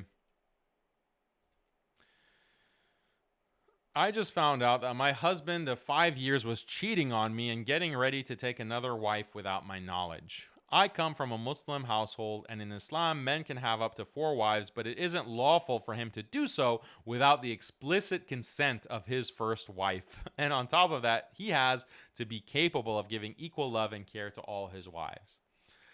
Yeah, so this is like bint fiqh. This is something that you're inventing, like that the husband has to get consent from his wife and permission from his wife to get a second wife. Where is this from? Like, have you just been taking classes at Al-Maghrib Institute? This is you're just adding things to Islam. That's not the case. Yes, he has to treat his wives fairly and justly and make sure he gives them equal time and resources depending on different factors, but he doesn't have to get explicit consent from you. And then also, if he's cheating on you, that's quite a serious accusation. But that's wrong on him, obviously. I and millions of women today don't like this law since it has no place in the modern world. So this is something disturbing. Like, as a Muslim woman, you can't say that you don't like polygyny in its essence. Maybe you can say that I personally don't like it. Yeah, no surprise. No surprise. But you can't say that you don't like the law, because that is what Allah has allowed. That is what God has allowed. So you can't express this kind of view. I don't like it. You have to be pleased with Allah's deen, with the religion and the Quran, because this is something that is allowed in the Quran. So if you say that you don't like it, this is a statement of kufr. This is a statement of disbelief. So be careful. It came down to us in a time of turbulence and wars to protect women the only way they could be hundreds of years ago. So this is, again, the liberal cope explaining polygyny as, oh, it's just to protect women in war times, and therefore it's not applicable today. Many young and educated women today never consent to sharing their husbands, but it is unfortunately prevalent due to misogyny. Because we live in a mainly patriarchal world, many men abuse this law and screw over their wives and families. In my community, many men do exactly this and marry other women without the consent of their first wife and leave them rearing children all alone with minimal or no help. I'm an educated woman, young, I have a supportive family, and I truly never thought this would ever happen to me, but it did. Well, after finding out through rumors that he's taking a wife back in the homeland, his family and mine came together to talk. My in-laws had the audacity to ask me to be peaceful and not make things hard for my husband. My parents were extremely angry, especially my father, because even though my in-laws were promising that my husband would still be my husband and do all his duties, he did not believe them, and neither did I. After the in-laws tried to gaslight us by saying a wife shouldn't be spiteful and other nonsense, I laughed in their face and told them I would never, ever become a single mother with a living husband, and right then and there gave my toddler to my mother-in-law and my infant son to my father-in-law. So who's telling you to be a single mother? You're not being divorced. You're just going to be, sharing your husband. Sharing is caring, right, ladies? My parents looked at me with shock, but I stood up for myself and told my father in front of everyone that I've always told him that I'd rather die before I'd raise the children of a trash can of a man and have to deal with him for the rest of my life, and turned around to leave. So she takes her little kids, the toddler and the infant, she just abandons them. She just hands them over. My family and my in-laws were stunned and just looked at me as I took my purse and left. If you're wondering why it was so easy for me to give up my kids, it's because I never bonded with them properly. Both my pregnancies were extremely difficult, and I hadn't gotten over my postpartum postpartum depression from my first child. I had added stress from my newborn too, who was always crying and screaming no matter what I did. So she doesn't even like her kids. Like, imagine how narcissistic you have to be and how self-centered. Like, oh, it was a hard pregnancy, and oh, I had postpartum depression, and I was taking antidepressants and seeing my therapist, but, I never got over that. So I don't really like these kids. Like, imagine the kind of narcissist you have to be. So no, I can imagine why this guy is... again, who knows? Maybe the guy is a deadbeat. Maybe he is a jerk. But I can see why he might want to find another partner somewhere, another wife. Their father was of no help and truly made my life worse by not being there for me. My heart was filled with so much hatred and anger and contempt. I swear I thought I'd lose my mind and harm my children. I was so unstable that I was afraid of being left alone with them after that terrible meeting today. That's why I gave them up. I could just picture what my life was going to look like with them in it in the future at that moment, and I didn't like what I saw. So the more she talks, the more you can read between the lines that this is an unstable person. She's a narcissist. She seems to be psychologically unstable. My mother called me to berate me, and my father was mostly silent and crying. So even her own parents are disturbed by her behavior. I told my mother that she was lucky to have a husband like my father, and she didn't understand 1% of what I was going through. She told me to take my children back and give them to her as she would raise them. She didn't want to part with her grandkids.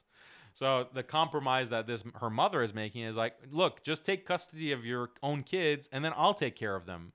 So this seems to be like a traditional mom. From that generation. I asked her, what was the big deal since men do this all the time and leave their wives and children to be cared for by his in-laws? I told her I'm not going to be one of them. We started arguing, and I screamed at her that she was getting old, and in no way was I dumping 2 children on her lap like my aunt did to my grandmother, and hung up before she could get a word in. Right now, as I'm in my hotel room, my heart feels empty, and I feel a distant sense of guilt, but overall, like a weight has lifted off my shoulders. I'm free now. I'm free. The reason why I'm writing this is to ask an outside perspective. Is what I did right? Am I betraying my children? I truly do not want to raise 2 children all alone and become bitter for the rest of my life and deal with their father. I'm contacting a lawyer to give up my full parental rights to my husband and pay child support if I have to. So she's really trying to cut the cord with her own children. And that's who I really feel bad for these kids. I feel really bad for these children who are going to grow up without their mom. Their mom seems to be very unstable, seems to be a narcissist. Who knows what kind of childhood they would have had anyway. But, you also have to look at this husband. This husband, I'm not exonerating him. I'm not saying, oh, he's a victim. There's also questions that we could ask. Like, obviously, we don't have the full details. And obviously, she's going to be a biased source of information about the husband. She's depicting him as a deadbeat, as a womanizer, as irresponsible. Yeah, we can't trust her testimony, but put that aside. Even besides that, we have to think like, well, if your wife is this unstable, like, why would you go and do this? Like, why would you go and try to pursue a second wife? And this is the thing that people don't understand about my perspective is I advocate, polygyny is something in our deen. It is something very important. It is the sunnah, and Muslims should be practicing it. We need to revive this sunnah, and we need to be proud of it, not be apologetic about it. At the same time, if someone asks me personally, Daniel, should I do this? You have to be very practical. You have to use wisdom, and you have to use caution. Because the way that women are conditioned to blow up and to view polygyny as cheating, and even worse than cheating, worse than adultery, this is an explosive situation. And the law is going to, like the legal system in the West and increasingly in the Muslim world, is going to side with her. So you're potentially going to destroy your entire life. You're going to destroy your life. You're going to destroy the lives of your children. So those are very significant, important concerns. And sometimes you're not justified in causing this much damage or harm to you and your children just for the sake of having desires and wanting to marry a second wife. Yes, Allah has given you that option, But that doesn't necessarily mean that you should exercise that option. And that doesn't necessarily mean that you won't be held accountable for any potential damage that comes from that. So don't think that just because it's halal, then that's the right thing to do and that you're scot-free and you have no other responsibility. No, that's not true. If you do something that is permissible, but it has the effect of causing other problems, other harm to other parties, then that's still on you. That's still your responsibility. So don't get it twisted. Don't get it twisted, and don't think that you have a blank check, that Allah has given you a blank check to do and pursue second, third, fourth wives. No, you have to be an intelligent man. You have to be a man, not a little boy. So that is, a shocking story. Here, let me see if I can bring the comments, because this was posted on Reddit. So you can just imagine what the people on Reddit were saying. Let me see.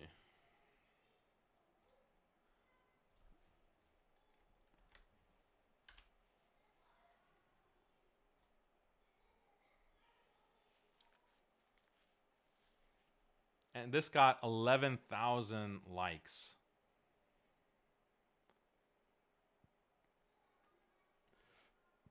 So you can imagine.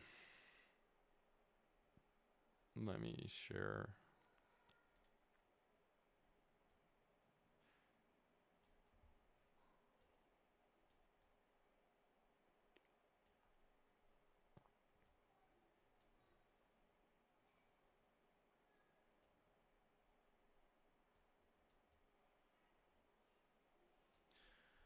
I recommend you get help for your postpartum depression and then go from there. You made sure your kids were safe, so now heal yourself mentally so you can make the best decisions. So the number one priority in this whole situation is her health, her mental health. Always prioritize number one. I can't even imagine what you're going through right now. You made a really tough decision, but it seems like you're trying to protect your mental health and do what's best for your kids. You're not betraying them. You're just being honest with yourself about what you can handle. I hope everything works out for you and that you find the peace you deserve. I think, look, these are getting like thousands of likes. The post itself has 11,000 likes. I think it's very hard to judge you without living your life honestly. I'm a single mother of 5, but very bonded to my children, so couldn't walk away from them. That being said, as you pointed out, men do this all the time. Walk away without a backwards glance. It may be that due to postpartum and all this stuff, you're unable to feel anything. Mental health can make a fool of us all. It doesn't mean you don't love them, but right now you're not in the right place to love anyone. If you feel a need to walk away right now, not just for you, but ultimately for them, that's a choice only you can make. As you know, society does place a higher expectation on women to be the ultimate goddess mother figure, but not everyone is, and there's nothing wrong with that. I think you're facing a major betrayal from your husband, and you're human. So, quirky coyotes, wise, sage advice, prioritize yourself. You're number one. So this is such a narcissistic attitude, but it's so normalized in society. Like, it's no wonder all of these women are narcissists, because that is the cultural norm, to be a narcissist. No thought about the future of the children, no thought about their life, what they need. Even if you want to reduce everything to mental health, what about the mental health of the children? What about what they're going to suffer through to see you hand them off and to remember, oh, my mom handed me off and left? There can't be anything more traumatizing than that for a child. But no concern about that. Thank you, and this is what she says. Thank you so much for saying this. I am truly in tears and in the worst time of my entire life. I've been feeling like a monster and a terrible mother for the longest time ever since I had my firstborn. Your words mean the world to me. Right now my mind is in a mess and I can't stop crying. Yeah, you can't stop crying because that's your subconscious, that's your fitrah telling you that you've made a terrible decision and that you're a disgusting person. That's what your whole existence is telling you that. That's why you feel bad. But you come onto social media to just get some justification, to get some acknowledgement, to reinforce your bad decisions, to basically clear your conscience. So this is a disgusting display. I'm very sorry. I'm sorry you're going through this. I have never been in your shoes, but I have lots of sympathy for you. I will say my very Catholic grandmother told her husband that if he ever left, he was to take the children and leave her as he found her, because she would not be a struggling single mom. As a single mom myself, I kind of love that she had the cojones in 1970 to say that. Your grandmother is my spirit animal. Reddit is just brain rot. This is so disgusting. I hope none of you actually browse Reddit. It is such trash. Before our engagement, the nikah, I told him the same thing. He promised me he'd never take another wife, and like a coward, he betrayed me and ran away with a second wife.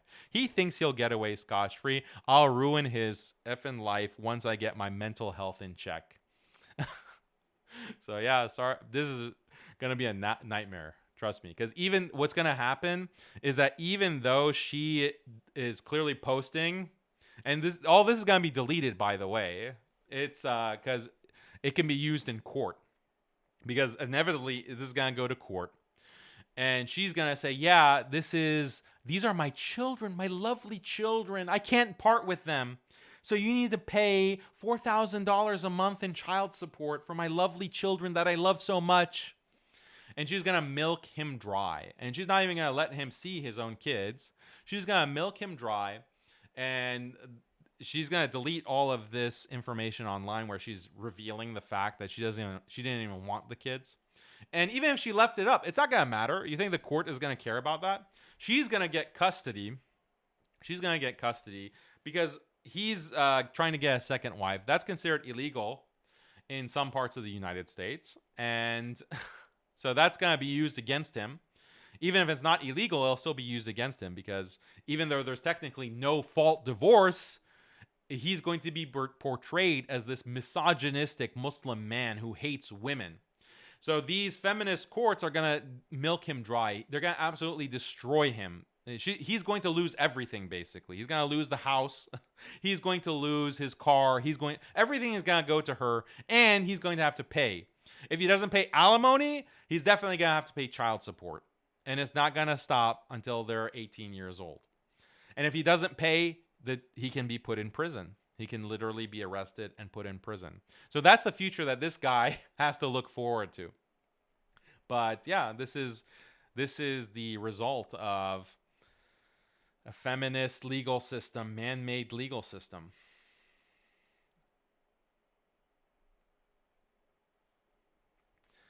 What other simp comments?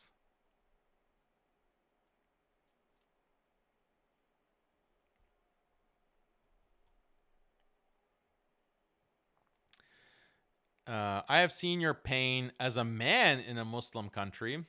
I had to live in this reality because my father treated my mother the way your ex-husband treated you. Leaving your children was hard, and I'm sorry for that. The moment you said you were worried you might hurt them, you did the right thing giving them to your in-laws. This was a toddler and an infant. She was worried about hurting a toddler and an infant. Like, what does that tell you about the kind of person this is? And all these comments are simping for her. You need time to heal. Let the husband figure this out because he clearly has the time and money to marry too. Yeah, so they're telling her to lawyer up. So these are Muslims telling her, seek help for your postpartum depression and get a family lawyer. I understand that giving up your children is to protect them from you. They're so understanding. About your husband seeking a second wife, he's a selfish man using religion for his convenience. Your in-laws and your husband are forgetting.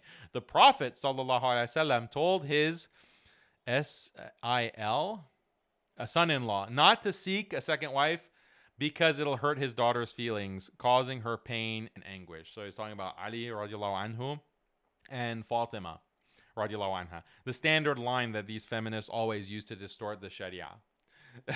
The Prophet ﷺ only married several women after his wife. The love of his life passed away. Otherwise, he would have remained in a monogamous marriage. He would have. Source?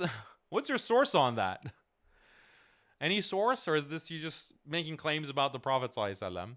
The Prophet only married divorcees and widows. Almost all of them were older than him. Some had kids and others didn't. None of the women except Aisha radiallahu anha were young virgins. All of them had their own space, and he treated them all the same. Your in-laws have some nerve preaching to you when they should have raised his son better. Besides, can he financially provide for you and for her equally? I bet he can't. Is always the most broke-ass Muslim men talking about their rights while always forgetting their legal and financial responsibilities towards their wife.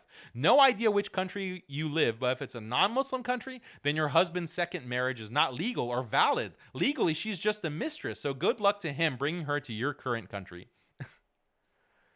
So this sounds like a Qalam graduate, like a graduate of Al-Maghrib Institute.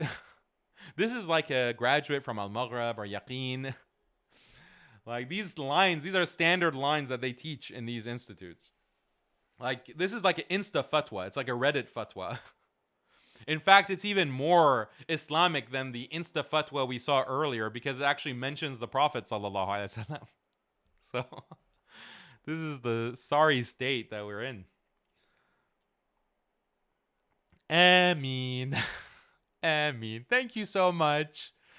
Thank you for religiously justifying all of this trash. Your perspective has been most prevalent in my close family and here on Reddit. I won't lose hope. Many people's kind words have calmed my heart and soul. I'll go to therapy and also look to Allah for guidance. Pray for me and keep me in your prayers, inshallah. I truly need it. Oh, and look at this. Like. 472 likes. They can't get enough of this. You know, how many of these likes are from Muslims? Do whatever you need to do to break free of this horrible situation. Your parents are too old to raise the babies. You're correct. God forbid she raises them, right? God forbid. That's already off the table. Like no one is even bringing that up. That hey, you had children, you got married and you have children. You have a responsibility. You have a duty to these children. You can't just walk off just because you don't feel like it. No one is bringing that up. No one is pointing that out. Your husband's new wife and in-laws can do the hard work now. He was well aware you wouldn't put up with that behavior. Oh, thank you so much for your kind words. He truly knew not to come up to me up front with his nonsense because I'd absolutely say no and immediately nullify our marriage right then and there. Oh, so she has the right to nullify the marriage whenever she wants. She has the right. You know, if she was the one who's sleeping around, okay, and they went to court, the court would still side with her. You guys realize that. That's the whole point of no-fault divorce.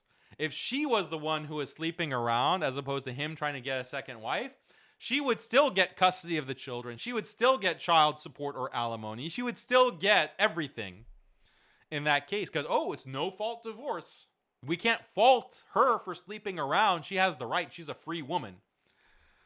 We can't restrict women from sleeping around. That's contrary to women's rights. We're not the Taliban. This is not Afghanistan. We don't restrict women. So, okay. I mean, there's so many simp comments. Let me go, because I haven't pre-screened these comments. I don't want to show something that is, inappropriate on the screen. So let me pre-screen some of these, like the downvoted comments. Let's see.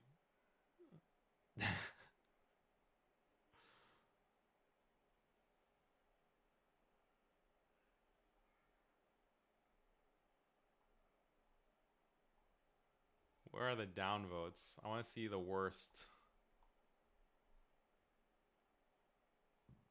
Man, even the downvoted comments, there's hardly anything. There's just like one or two that are whining against her, complaining against her. Honestly, you're the a-hole. Not for wanting to leave a cheating deadbeat. You should absolutely do that. You should absolutely leave him. Absolutely. Just walk away. But to just throw away your kids when you could have given them to your loving parents, it's like you gave away your kids out of spite. Horrible. So downvoted, -4 votes. she gave them to his loving parents. Why would paternal grandparents be any less loving than maternal ones? So, yep, that's Reddit for you. That's good old Reddit. And there's a lot, like there's like a Muslim subreddit, Islam subreddit. And all I know from that subreddit is that whenever there's anything posted from me, it gets downvoted. I think they're banned from even talking about me on the Islam subreddit. Daniel is a misogynist bigot. We can't have any post from him. He's hateful. Okay, so speaking about women's responsibilities, let's go to the final part of the show. Inshallah, this is a post that is from my wife, Khalid. So, Khalid, if you're not following her on Facebook, you should do so. And she has this post. This is her Facebook page. Top 14 physical traits men find unattractive in a potential wife. I randomly stumbled across a poll online where men were asked to be brutally honest in answering the question, what is the number one physical trait you dislike or cannot tolerate in a woman? Strictly in a physical sense, nothing to do with her personality, character, manners, etc. Out of curiosity, I read the men's answers. Here is the top 14. The number one thing that men cannot tolerate is obesity. Number 2, body odor or lack of hygiene. Number 3, bad breath. Number 4, hairy, if you're a gorilla. 5, fake unnatural body, plastic surgery, fake lashes, fake nails, lip filler, Botox, fake implants. Number 6, short hair. Number 7, piercings, especially the septum. So, have you seen people get this, or women get this piercing right in the middle of their nose? It makes them look like a cow, basically. So, men hate that. Tattoos. Oh, by the way, that piercing, apparently some of the sheikhas, some of the most popular sheikhas have these nose rings right in the middle of their nose. They look like cows. And their sheikha is talking about Islam, teaching, the sheikha, mashallah, she has so many ijazas, mashallah. Let's hear the nose ring sheikha, what she has to say about marriage and love. Tattoos, hair dyed in a crazy color, wrong shape, the wrong waist to hip ratio, a top-heavy build, wide shoulders, boxy torso, muffin top, no curves, no waist, linebacker build. Basically a non-feminine silhouette. Too much makeup. Men hate that. Men hate this kind of caked makeup look. Dark, harsh eyebrows or magic marker eyebrows drawn on the face, or microblading. A smoker or someone who vapes, or having a loud, aggressive voice. So my wife says, we women usually don't know what men are thinking or feeling, and we don't know what goes on in their minds. So these answers provide a candid look at an awkward and mostly socially taboo question of men's preference in a mate physically. Okay, so you can go read the rest of the post from Khalid and follow her. She has a great post. If you have a female family member or a wife, encourage her to follow Khalid, because really there aren't many non-feminist Muslim women writing on social media. Khalid is one of the very few. They're extremely rare. Non-feminist Muslim women are an endangered species. So go follow Khalid, and she has a lot of information. Mostly people like what she has to say. If you think I'm too harsh, if you think I'm too aggressive, a lot of people prefer Khalid's delivery, Khalid's way of communicating. So if I'm not your cup of tea, then maybe Khalid is going to be more your style. So then here's the cope in the comments. This is why I want to share with you. Muslim women went crazy. Not all of them, obviously. A lot of good Muslim women, they understand, they don't have this entitled attitude. But some of these Muslim women on Facebook went absolutely wild, went absolutely crazy, and started ranting and raving against poor Khalid, insulting her. So this is someone says, apart from the rest, body shape is God-given. There are a whole lot of different body shapes. It's not always about diet and exercise. It's also about how Allah made you. The hourglass shape, the apple shape, or the pear shape, or like the beach ball shape, the snowman shape. You guys know the snowman shape? That's apparently something natural to be, the shape of a snowman or the shape of a beach ball. You guys know that, right? The bone structure and the genetics defines your body proportions, and no matter how much you exercise or stay fit, you can't change that. You can't grow your fat on certain parts, nor slim a certain part. So if men question the shape of the body of a woman, it's not fair, nor in control of a woman, blah, blah, blah. So this is not what the comment is, or the top 14 list was about. Body shape is not about things you can't control.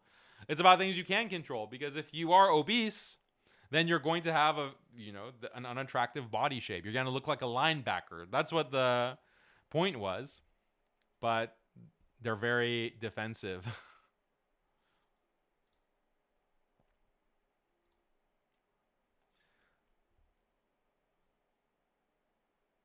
Let's look at more comments.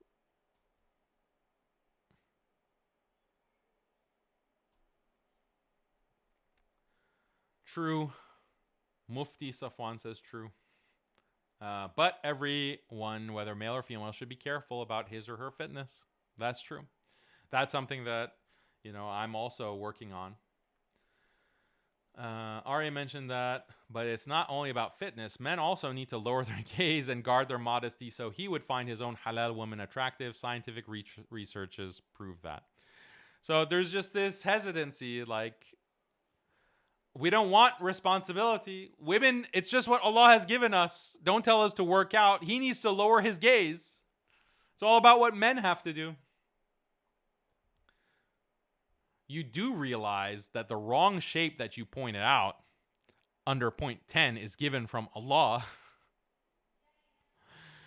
So let's call a spade and mention that these men were dreaming of a woman with feminine features as a result of adult content consumption, which shape how men view what the ideal woman should look like. Yeah, it's just because of adult content consumption that you're not attractive to an obese linebacker. Yeah, so look at the double standards, by the way, because these same women will, if you ask them, will you marry someone under 6 foot tall? A lot of them will say no. A lot of them say, no, he has to be above 6 foot. Oh, okay, so now you can have standards. Now you can tell people that I'm not going to marry someone under a certain height. Oh, but Allah made me this height. Allah made me 6 foot or 5 foot or 7 foot. That's not in my control. But you can judge men and choose what you're attracted to, even if it's something that a man can't control. No problem there. But if men say, don't be fat, if men say we're not attractive to obese women, oh, then that's a problem. Oh, Allah made me fat. Allah made me this obese land whale. So Khalid, poor Khalid trying to deal with this. Not entirely correct. Adult consumption is widespread modern liberal problem that warps men and women's perception, no doubt. And yes, we all have different body types given by Allah. Yet you're conflating a lot of things to lump several different factors together and say, see, it's all about genetics and addiction. It's not our fault as women. There's absolutely nothing we can do. Zero personal responsibility or accountability for the factors that are within a person's control. No, you cannot control your genetic makeup, but you certainly can control other factors like lifestyle, activity level, movement, exercise, food choices, food portions, etc. It's not 100% out of a person's hands, much as we like to tell ourselves because it's easier to relieve ourselves from any responsibility. Yeah, so Khalid is being very nice. If it were me, I would say, just put the donut down, woman. Put the donut down. That's all I would say. Stop trying to give us a research paper on genetics. It's not that complicated.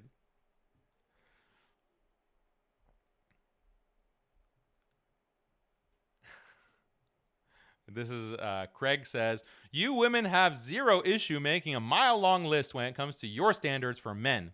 A sister puts out a list of things men like, and y'all women cannot control yourselves from making it all about you and your feelings of injustice. Get over it and stop. Just stop. No, seriously, just stop. Seriously. Y'all wonder why we men don't want to deal with y'all. Good comment from Craig. Craig has had enough of this. I'm sorry, but all these because of men? Are we here because of them? Is pleasing Allah not our main purpose? Is being obese, having short hair, and the rest in our control? No! You can't control being obese. You can't control having short hair. We have to accept ourselves the way Allah has made us and love ourselves too. Women, if a man doesn't love you the way our Creator has made you, then that's his own personal problem. Move on. Someone else will. Really? You think someone else will love you? This brought me to this hadith where the Prophet ﷺ said, Allah doesn't look at your appearance or wealth, but He looks at your heart and deeds. Subhanallah. Isn't this beautiful? Isn't this enough? If Allah doesn't care about our appearance, but our hearts and deeds, then who cares about what men think? Alhamdulillah for Islam. Let's leave what men want in a woman in 2024. Leave all that excess of it in 2024. Don't bring it into the next year, inshallah, especially things that aren't in our control. I'm sorry. Peace and love, though. So, okay, well, this hadith says that Allah looks at your appearance. He doesn't look at your wealth. He doesn't look at your wallet. He doesn't look at your bank account. He doesn't look at what car you're driving. So you should be fine marrying a man who is poor, who's homeless, who's broke. He has no education, no job. Allah doesn't look at your job. Allah doesn't look at your bank account. So you should be fine as a woman, a Muslim woman, marrying a homeless man. Why do you have any standards? Why do you have any standards?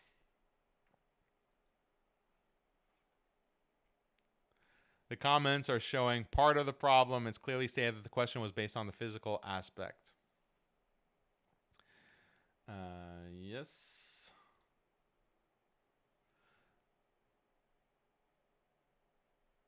More. I want to see more of the freakouts. Many of the points are unreasonable, says Tasneem, and as a mother raising daughters according to Islamic teachings, I would not want them to read these.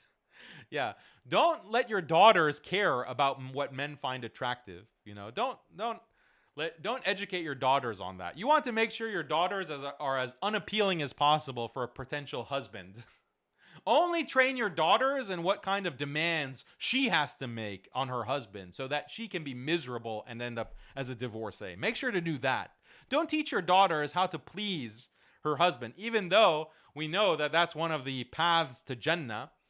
As the Prophet ﷺ said, that if a woman dies and her husband is pleased with her, then she can choose to go through Jannah, through any gate of Jannah that she chooses. Don't teach your daughters that. Don't teach them that. Teach them how to be these feminazi witches that are going to ruin the lives of men. That's much better.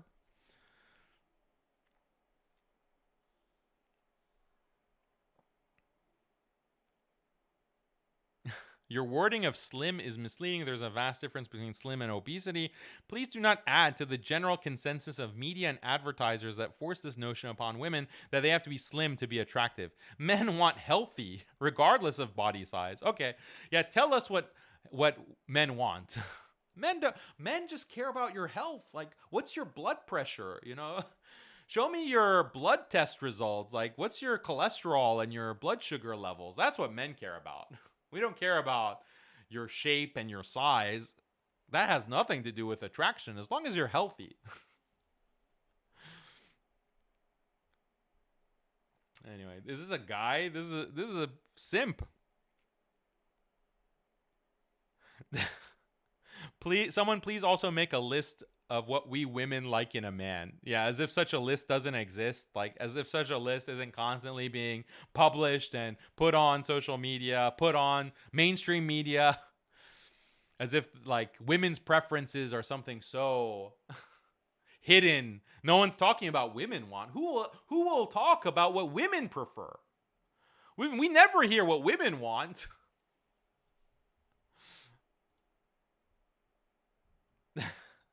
Greg is being based. He's saying every single time without fail.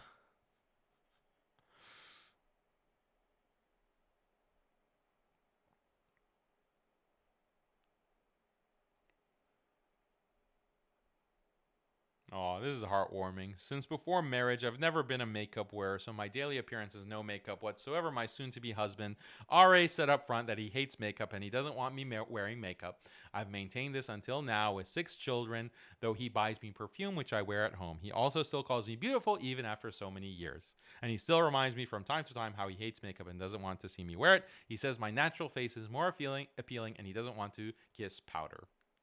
That's very cute. Very happy. May Allah bless you and your marriage and your children.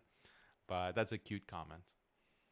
That's really, if you want, this is a good advice for married men. Like, tell your wife that she's beautiful. Catcall your wife. Catcall your wife. Compliment her. Make her feel beautiful and loved. That's always important. This is true, but I definitely feel like it's harder for women to maintain all of this while bearing children. Also definitely applies to men to stay healthy and strong and not grow fat because what's their excuse? That's true. We have to not grow fat. That's good advice for me. Need to lose some of the LBs. Zainab says, seriously? No one gives an F. No one cares what men want. Very eloquent.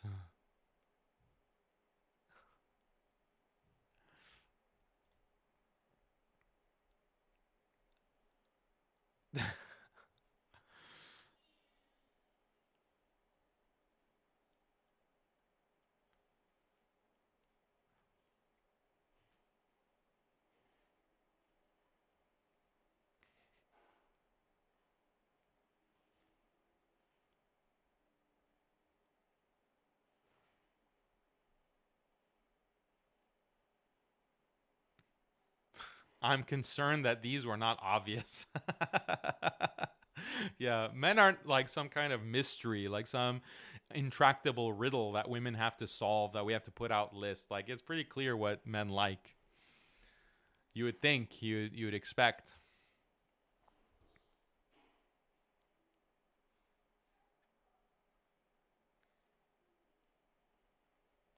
Okay.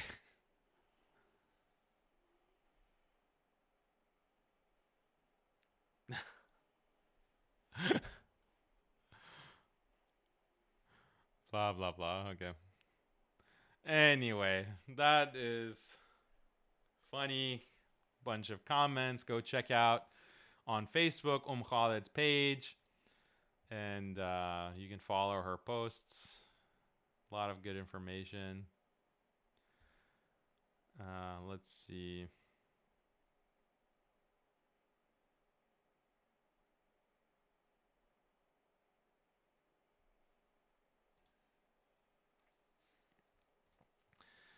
Did the simp not realize that the Prophet ﷺ only objected to Ali radiallahu anhu marrying another woman because he was interested in marrying the daughter of Abu Jahl?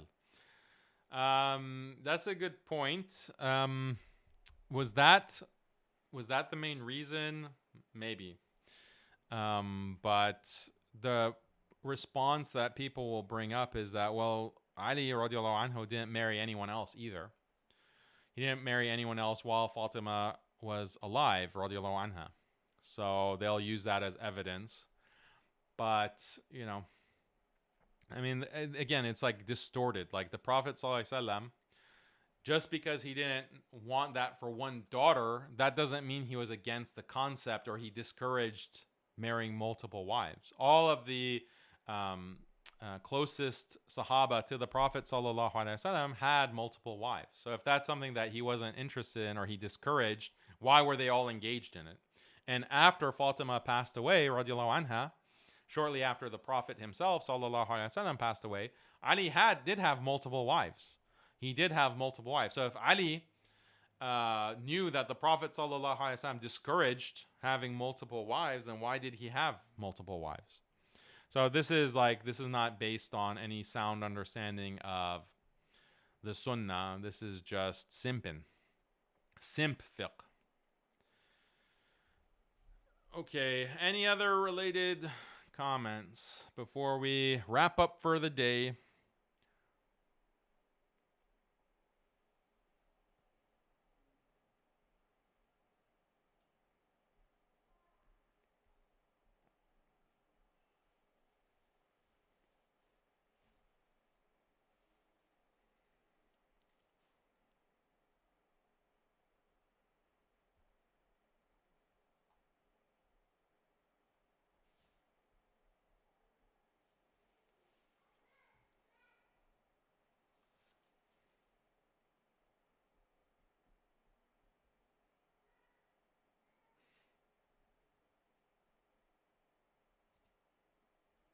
Chosen One says, women can only be feminists in first world countries. All that feminism BS goes out the window. The second war starts. Where and why aren't these feminists on the front lines in Ukraine or Palestine? Yeah, that's a great point. Like, this kind of feminist attitudes and behavior goes out the window once economic situation deteriorates. The kind of feminism that we see in the world today, in the first world, is purely due to, or not purely, but in large part due to economics.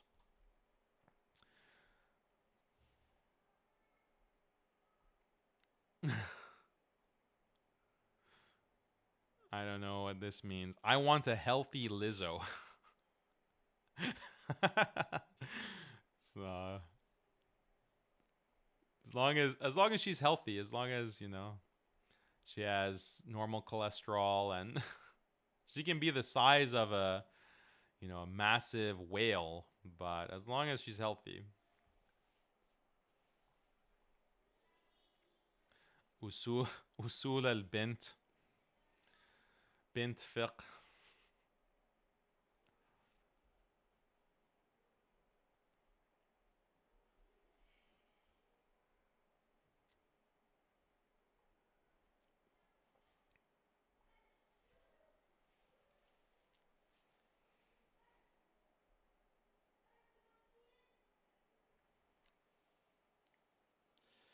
Any other final comments?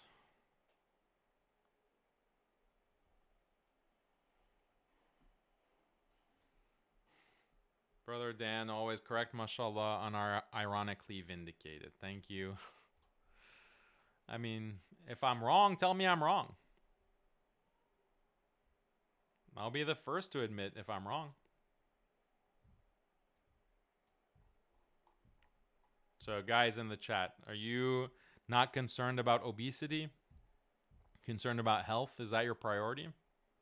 Tell us the truth. Stop doing taqiyya about what kind of woman you're attracted to.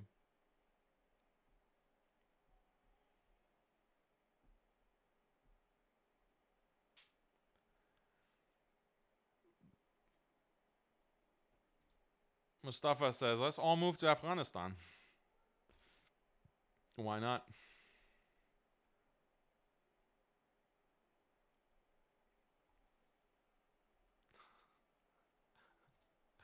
Sheikha Lizzo.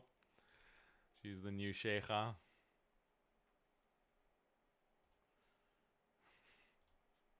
That's mean. You guys are mean. Where are you guys learning how to be this mean? Not from me, obviously. I teach you guys to be respectful to all women, no matter what. That's my message on Haqiqatjou. Don't get it twisted. No matter how abusive a woman is, no matter how rude and disgusting, and you always have to respect women, no matter what, and give them their rights. Give them all the rights, so you can end up like that poor guy from Nashville.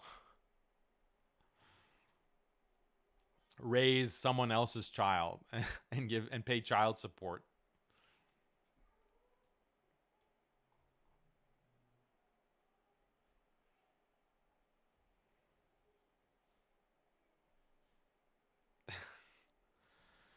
Muslim Texas man says, it is. I don't care if I get canceled. I don't want my wife to be obese. You sound like a toxic misogynist, actually.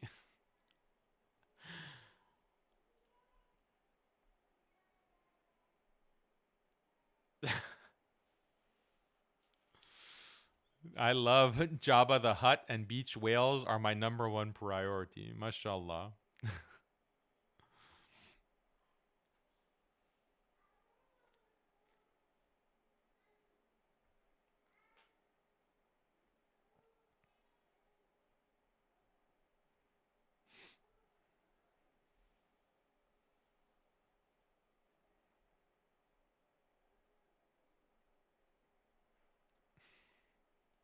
Bunch of Yes Queen Simstitute disciples. Yeah, they're students, they're graduates. Yeah, no accountability for women. That's the standard. Accept men the way they are too, height and everything, height and all.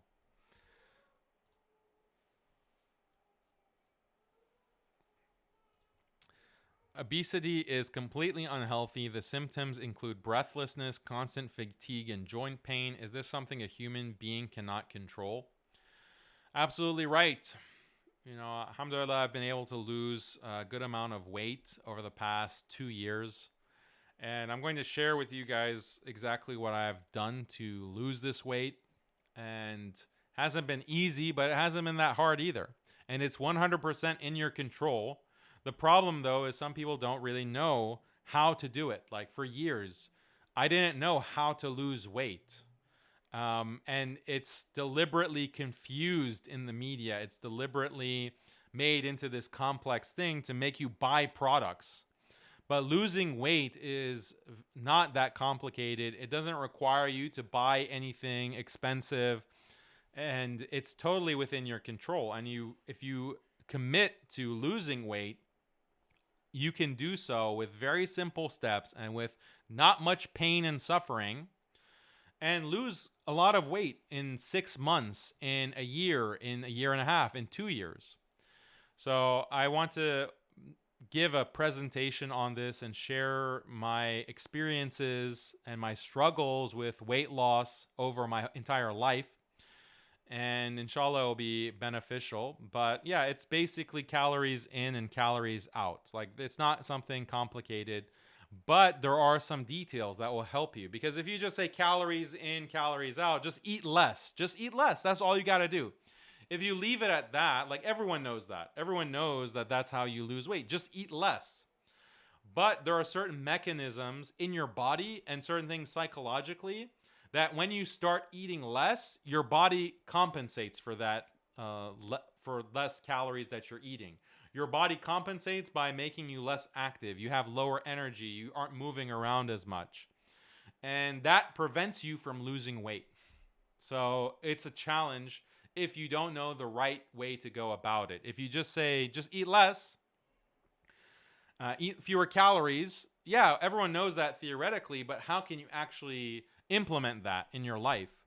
And those, I learned like a lot of practical tips that I can share with you, inshallah. And once I reach my goals, because I'm still trying to lose weight, I'm still in the middle of it, and it probably will take another at least 6 or 9 months to reach my goal.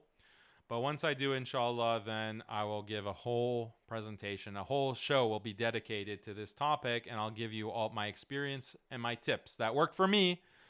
It might not work for you, but I think it will work for many of you who want to lose weight.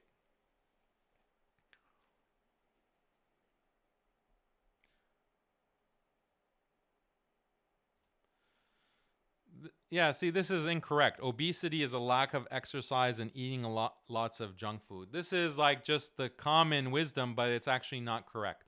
You can lose a lot of weight with absolutely no exercise, just by controlling what you eat. And you can get obese from eating non-junk food. Eat, delicious chicken, delicious biryani. Is biryani junk food? Is eating rice and some kind of curry, or is it eating, I don't know, like eating hamburger? Maybe hamburger is junk food, but eating pasta, is pasta junk food? No, but pasta has a ton of calories. And you think you're eating healthy because you're just eating pasta and salad, and you're not touching candy bars, you're not touching, fast food. But just by not eating junk food, that doesn't mean you're going to lose weight. You might even become obese by eating healthy foods. You're just eating a lot of it. And when you want to reduce the amount that you're eating, you don't know how to actually reduce it.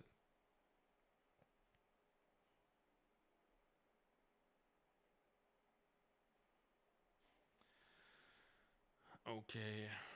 Yeah, whole grain pasta. Like that, there are so many calories in pasta. I was shocked, like how much calories are in pasta. Yeah, and eating whole grain is not going to help you. If you eat whole grain pasta, it's also packed with calories. You're not necessarily going to be losing weight just by eating whole grain pasta.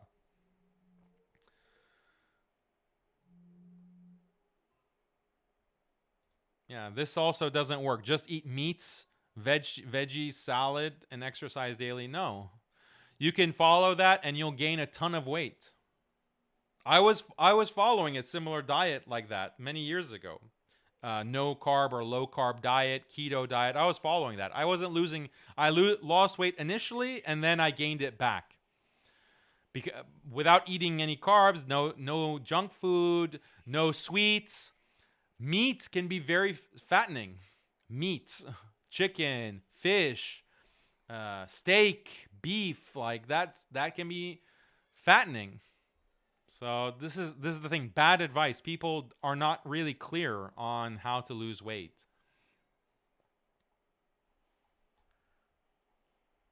Okay. So we'll do a different live stream specifically on this topic, inshallah. There's one more super chat. It's a big super chat. Otherwise, I wouldn't have addressed it. So, thank you, brother, for your super chat. How's the beef with Jake? I've come to the conclusion that his attacks were not fair to you, and may Allah guide him. Your suggestion, if someone attacks us like that, I also replace your podcast with music. May Allah reward you. Thank you for your super chat. That's very generous of you. It still stands. I've challenged Jake to debate. And he hasn't accepted the debate to face me one-on-one. Why? I don't know. This is the second debate that he's dodged from me. So, honestly, it doesn't really matter. If someone attacks you unjustly, then you should defend yourself. You should make the truth clear your name. And that's what I have done. That's what I'll continue to do. So people want to claim that I'm deviant or that I have positions that are outside of Islam or outside of Ahl Sunnah wal Jama'ah. Okay, prove it. I'll prove that what I say and what I teach is fully conformant to Orthodox Islam, Ahl Sunnah wal Jama'ah. And I challenge anyone to prove that what I'm doing is not in accordance with Ahl Sunnah wal Jama'ah. Now you can say that, oh, well, I prefer Ibn Taymiyyah and I do taqleed of Ibn Taymiyyah, or I do taqleed of Abu Hanifa, and what you're saying does not match exactly what Ibn Taymiyyah says, or exactly what Abu Hanifa says, or exactly what Imam Malik says. Yeah, you can say that, but just because I don't follow or do taqleed of your sheikh, that doesn't mean I'm a deviant. That doesn't mean I'm outside of Ahl Sunnah wal Jama'ah. So someone like Jake or some of these Salafi sectarians, they claim that they know exactly what is Ahl Sunnah wal Jama'ah, but they're lying. They're only presenting a small, narrow perspective from a small, narrow group of scholars, and they are also making the mistake of projecting those scholars, their modern scholars, onto Imam Ahmad ibn Hanbal or onto Ibn Taymiyyah, rahimahullah. They project that view and they say this is Ahl Sunnah wal Jama'ah. Everyone else is a deviant or even a kafir. And that's what they secretly believe. That's what they secretly believe. These Salafi sectarians, they actually believe that most of the ummah are kuffar, are kafir mushrik. That's what they secretly believe, and they don't come out and say it.